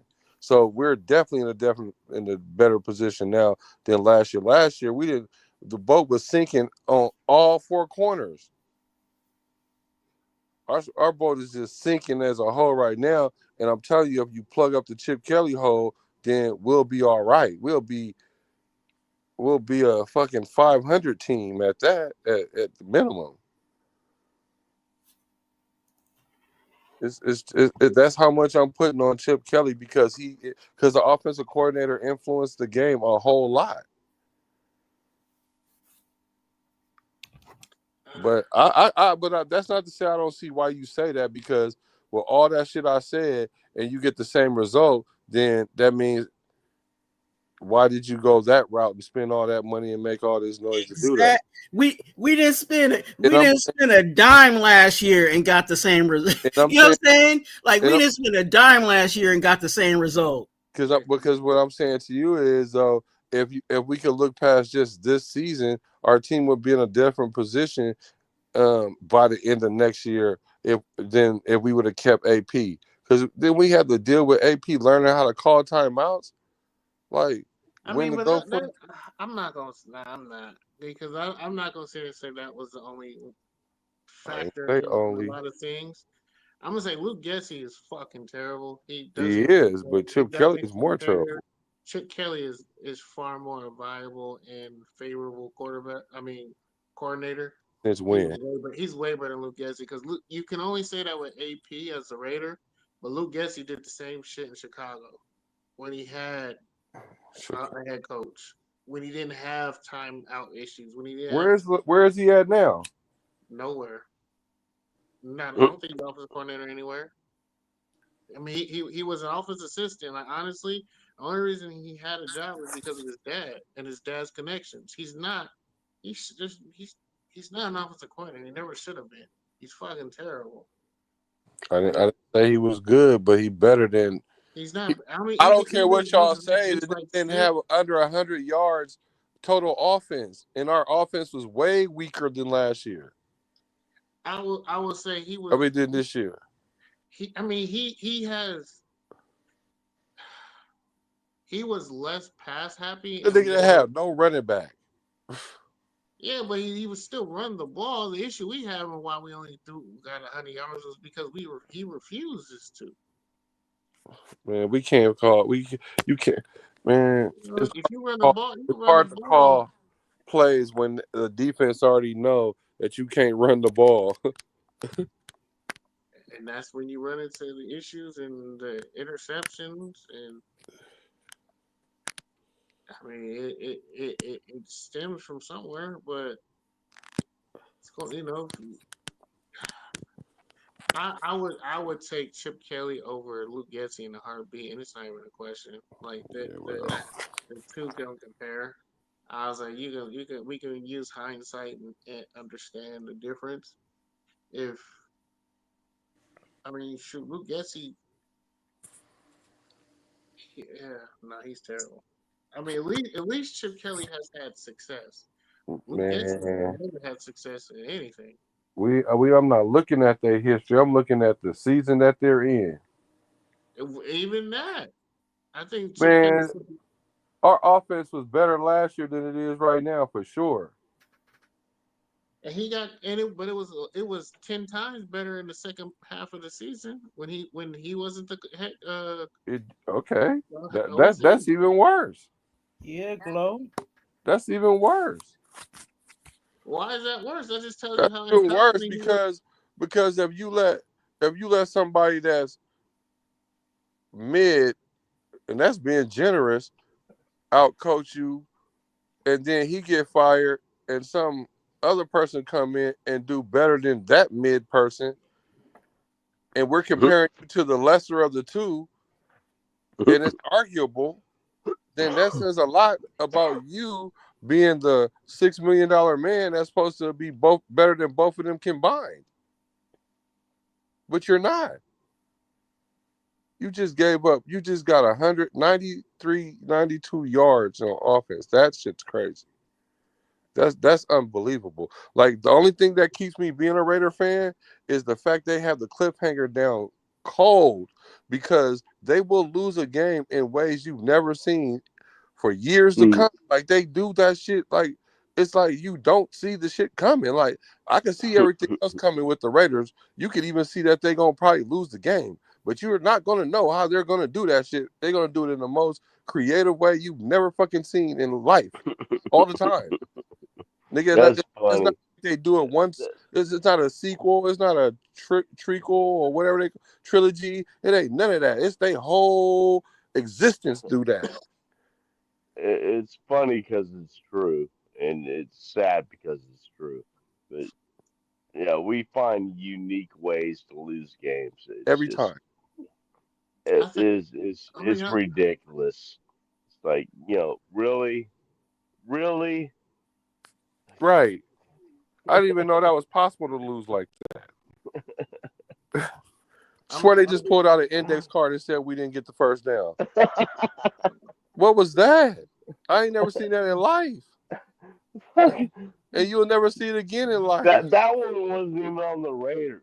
That was on the refs. But I No, I mean, yeah, understand that, but if you watch the game, you're but gonna yeah, see some yeah. crazy shit that you've Well, never tuck seen. roll, Well, the, you throw tuck roll in there and everything else too. Yeah, it don't You have to know, be the Raiders' fault. It's just the fact that the Raiders are playing. immaculate deception. You know, Yeah, I mean, it's just like fucking, one thing after another. It's like, you know, really, really, right, right. that's crazy. what the fuck is it? Why does everybody hate the fucking Raiders, man? Because if you're not a Raider fan, you fucking hate the Raiders. Why? Because we easy targets. Yeah. Not even. Well, I mean now, but before it was just. Oh, Um, because I mean, because it was we're irrelevant because now. Why do they still hate us? well You know? because back then we got to be the people that people couldn't be. You know what I'm saying? You couldn't be the Right, ruffian. right. You couldn't be Well, the against the law, or you couldn't be against anti-establishment, and you couldn't be blue collar, and you know. And then we were yeah, successful, so that was kind of like a thumb in the face of establishment. And then we started becoming a joke. And then, because really got to understand, this boy Al Davis used to be on the league head all the time, and they couldn't wait till he died so they could just tear his franchise apart because they was keeping him from winning when he was alive. there goes yeah. the answer right there. Why the Raiders are hated? Mm, We won on and off the field, and we won in ways that other people can't. We were able to do it in ways that cannot be replicated. So that envy turned into hate. I mean, if we get respect, it's we very rarely get disrespected. It's just teams don't like us because they can't do what we did, and they'll never have the ability to be able to do what we did in the way that we did it. mm, mm. So And to I be think honest, I don't really give a fuck what other teams' fans thinks about us. I really don't give a fuck.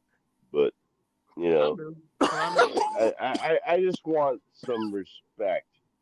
Back. You know, okay. You know, maybe we'll beat them, but that's a good they're gonna point. put some pain on some of our players, and it's gonna suck playing the Raiders. I just want that back. I don't, you know, the wins are great, but you know, competing, imposing your will on the other team, win or loss. You know, I think you, that's what I think most Raider fans want right now until we can start winning again. We just want to compete. We want, and I hate even saying that word, with the whole Pete Carroll thing, but, we just want to, go out and show that, we're a badass team. You fuck with us, and we're gonna, you know, you're gonna know you played us. That's you know, that's a first step, I think, for us is to get that, feeling like, you know what, we lost this game, but we didn't look like we did against Indianapolis. We didn't look like we looked against other teams. You know, we we we we we got beat. You know, when we don't have the talent yet. So I mean, we got beat, but we look good. That's that's all I want anyway. Is just to you know be a bit of a bully and I don't know, look like you care. Look like you want to win and have some kind of structure to build towards. That's all I want. I'm done. That's all I got to say about that. All right, I hear it. Twan, What? uh, I'm not gonna lie, I kind of forgot the question. Um, Just like this team forgot how to play football.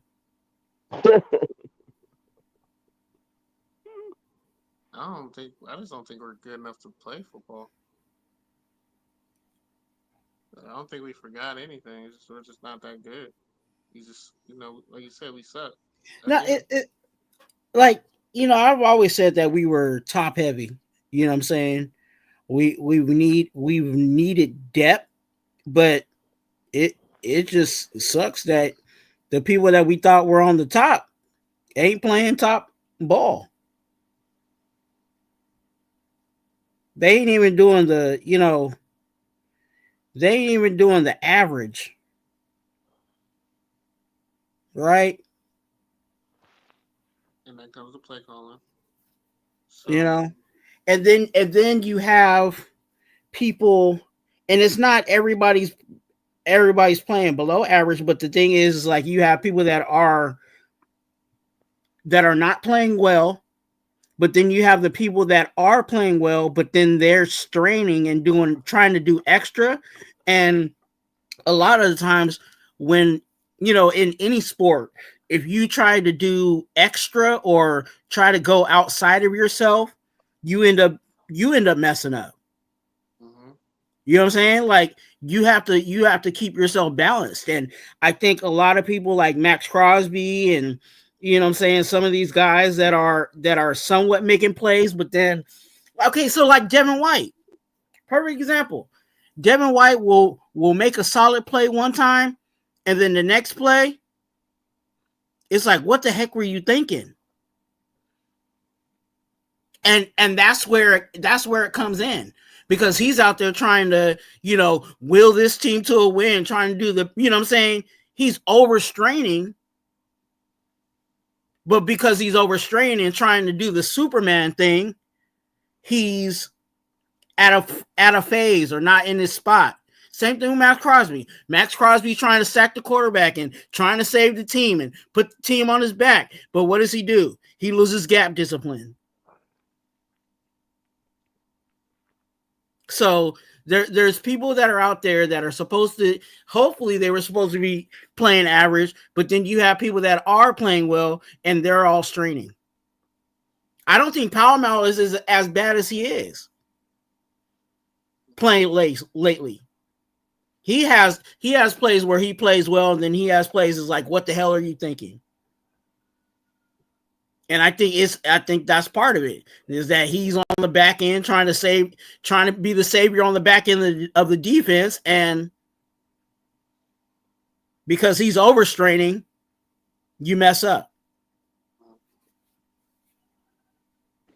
If Chip Kelly, if Chip Kelly end up on the field instead of the booth, what's gonna happen is y'all gonna see the Raiders implode because you're gonna see him and Pete Carroll get into it, and that's when he gonna Mm, get fired. mm. If you can't see the game in the booth, you for sure not gonna see it on the field. The purpose of being on the field is so that way you could, get with your players in real time, like face to face. But that's not his personality, so that's not gonna work. I think also too, Black, with that being said, I think it's saving him too, because you're in the booth. You know what I'm saying? We've seen quarterbacks go to their offensive coordinator and cuss him out. Right. You know what I'm saying? We've seen, what I'm saying, we know Derek Carr don't cuss, but we seen Derek Carr, what I'm saying, get in Gruden's face. And I'm sure Gino will let him have it if you keep making him throw them interceptions because really You know, Gino really holding his tongue right now. there's none of that, interaction either, where you're coming off field third down, you know what I'm saying, 3 and out, and the offense is now looking at the coordinator like, what the hell were you thinking? We don't get to see that because he's in the booth. Mhm. But when does that get addressed? Monday,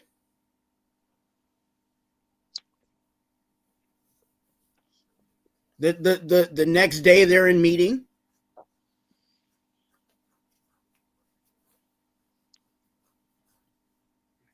I see. And the crazy thing about it is they play on Sunday and then they come right back and play that Thursday. Right. On a short week. So we get Jacksonville and go right, and then we have to go to Dallas. on a short week. Oh yeah, they gonna smack us. No, we go Jaguars, and we go to Broncos, Oh, okay, well, Jaguars Broncos. Either and way, then Cowboys the following week. Oh yeah, we lose. We But lose yeah, two of them. Broncos is the Thursday game. We lose them first two games, boy. It's gonna be a shit show. Come Dallas, Oh man. I'm but then already they'll prepared for beat it. Dallas. That'll be the weird thing, Beat Dallas and KC. right? No, but you know what? It's 4 o'clock. I want to thank y'all for joining, pulling up again. Uh, I'll have the stats. I still got the stats over there. Who was closer for that game for the?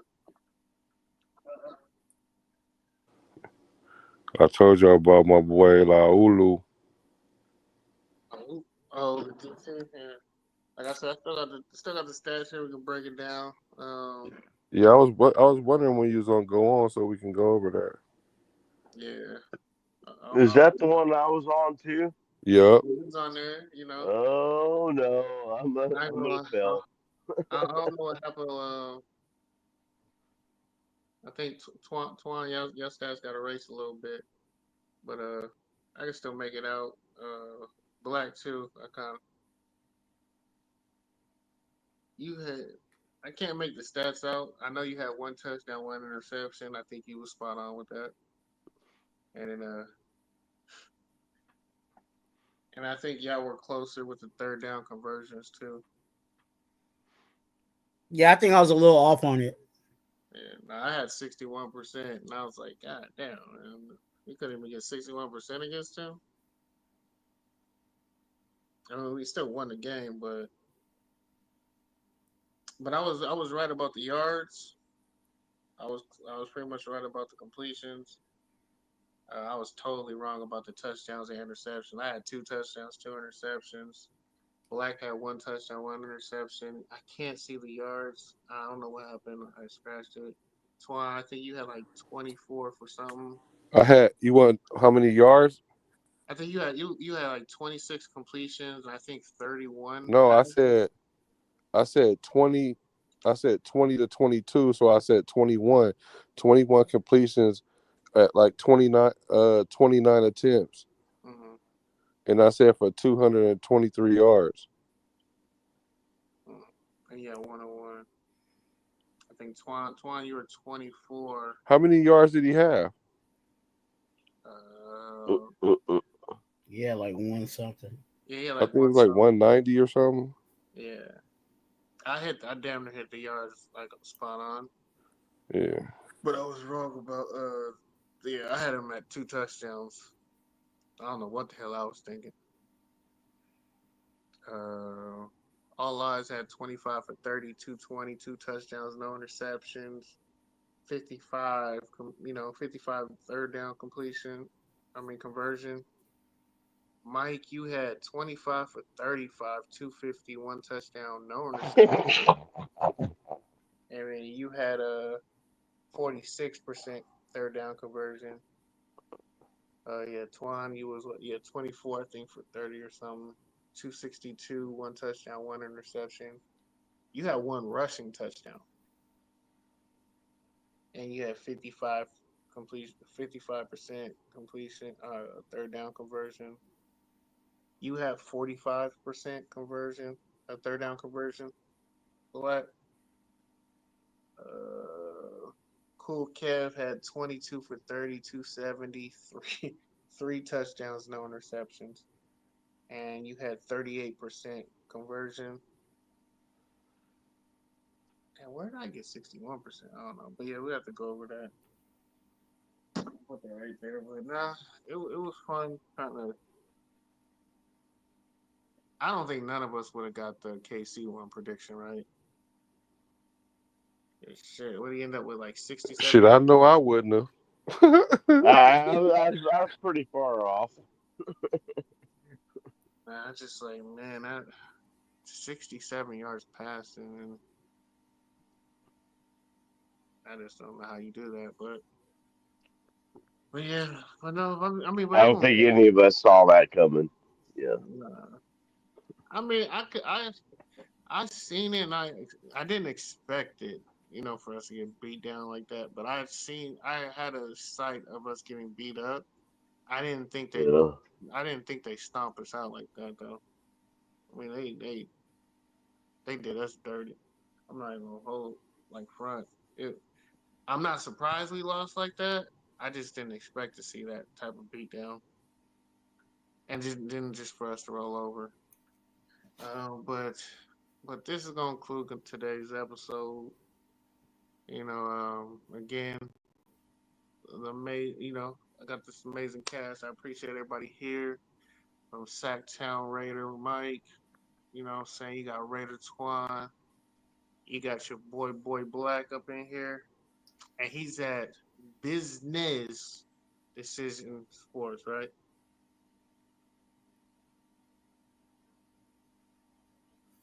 I think Black he is. Oh, he might have passed out. You there, Black? I think you muted. business decisions. Yeah, my bad. My mic was muted. Yeah, Business Decision Sports. BIZNESS. Yeah, that's Decision how I Sports. found it when they spelled it. I found it the last time. Yeah, Yeah, but no, man. But shout it out again, Business Decision Sports. yeah. You got Raider Twan. Shout out to the panel. Nah, thank y'all, man. I appreciate you, man. It was fun. It was a pleasure always talking to y'all. It's a pleasure to always, brainstorm and go over this. I love being challenged, especially when it comes to this. Even though it's a rough season, it's gonna be a tough season. I kind of agreed with Twan. I mean, if we have better pieces, I think we should be better, but I think we are gonna overall be a better team, even if we do have the same record. Um, I just wish I saw more progression than what we're getting right now. I figured they'd be a better team. I say we're a closer team, but I figured we'd just be a better team. And the fact that we're getting the same results that we got last year, when it was clear that we had a guy who didn't have the opportunity to really coach and the opportunity to have a team. If we end up with the same record when we were really throwing games last year, that's going to be alarming. It's not telling, but it's just alarming. And it's a loud alarm of a lot of things that need to change. So still got a lot of season left. We'll see, like I said, see any type of adjustments have been made and what we got to do in the upcoming future. We got an off week this week, but we'll be back the week after. And like Black said, we got a Sunday Thursday schedule. That's nasty work. Yeah. But then Um, we got a Monday night game after that, so we got a little longer break. So, but at least we salute get to some. All Eyes on G putting out everybody's channels, you know, so Yeah, people can hey, hit all it. I just posted up, man. Appreciate all lives and all the people who got modded. Uh, Thanks for helping me out. Kev, my bad again for banning you, brother. You know what I'm saying? But Twan, he's a great public defender. He got you released. Uh, I will be back. What's today? Bad. Today. That's Friday right now. I'll probably post Sunday or Saturday and just recap the last 2.5, 3 weeks. What the hell is going on? What happened? I did want to bring up to you, Black. I told Twan this, and I was telling him um, how I'm fixing the issue that we have is that at the end of the season, I know there's going to be one offensive-minded coach who is going to be an amazing offensive coordinator who's need time to redevelop himself.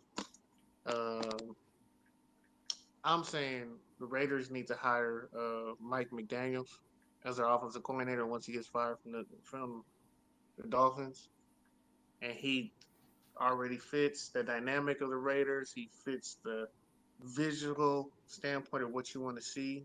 He's young, he's innovative, energetic. He's a player's coach. Players really don't have a lot of bad things to say about him. Yeah, we talked about that. We did. Yeah, we talked about that. I'm tired. I'm getting sleepy. So yeah, if we We do Yeah, we that, no, need I think it was a good idea. Just as br- long as he a position coach. bring Chucky back. Yeah, do that. nah, Do nah, that nah, one. nah, nah, nah, nah, nah, nah, nah. Do that one. You know what? Bring him back as a GM. Never. Bring him As a back as a GM. coach No, no. and a GM. If you bring him back as a coach, he's just gonna be the Well, don't GM. let him be the GM because he don't draft very well. I don't think he'll Bring be in control of the draft.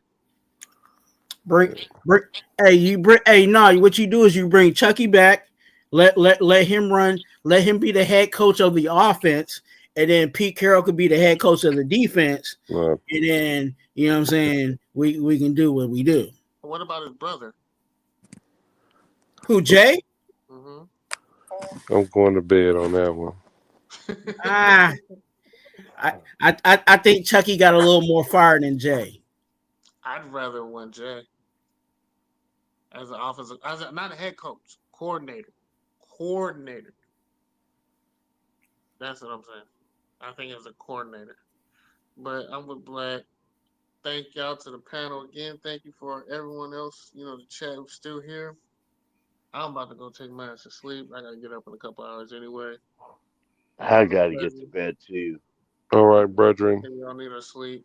We get a week off, man. We get a week off. Enjoy this week off, man. No, enjoy I your gotta get up in Sunday. Yeah. 5 hours. Yeah, if I don't see y'all, man, y'all have a wonderful weekend. I appreciate you for joining me. You could have been anywhere in the world, but you graced me and us in this panel. Thank y'all again. Love each and every one of y'all. Have a wonderful weekend, man. If I don't see y'all again, talk to y'all soon. Peace. Good night, everybody. Shit, I lost my wedding ring.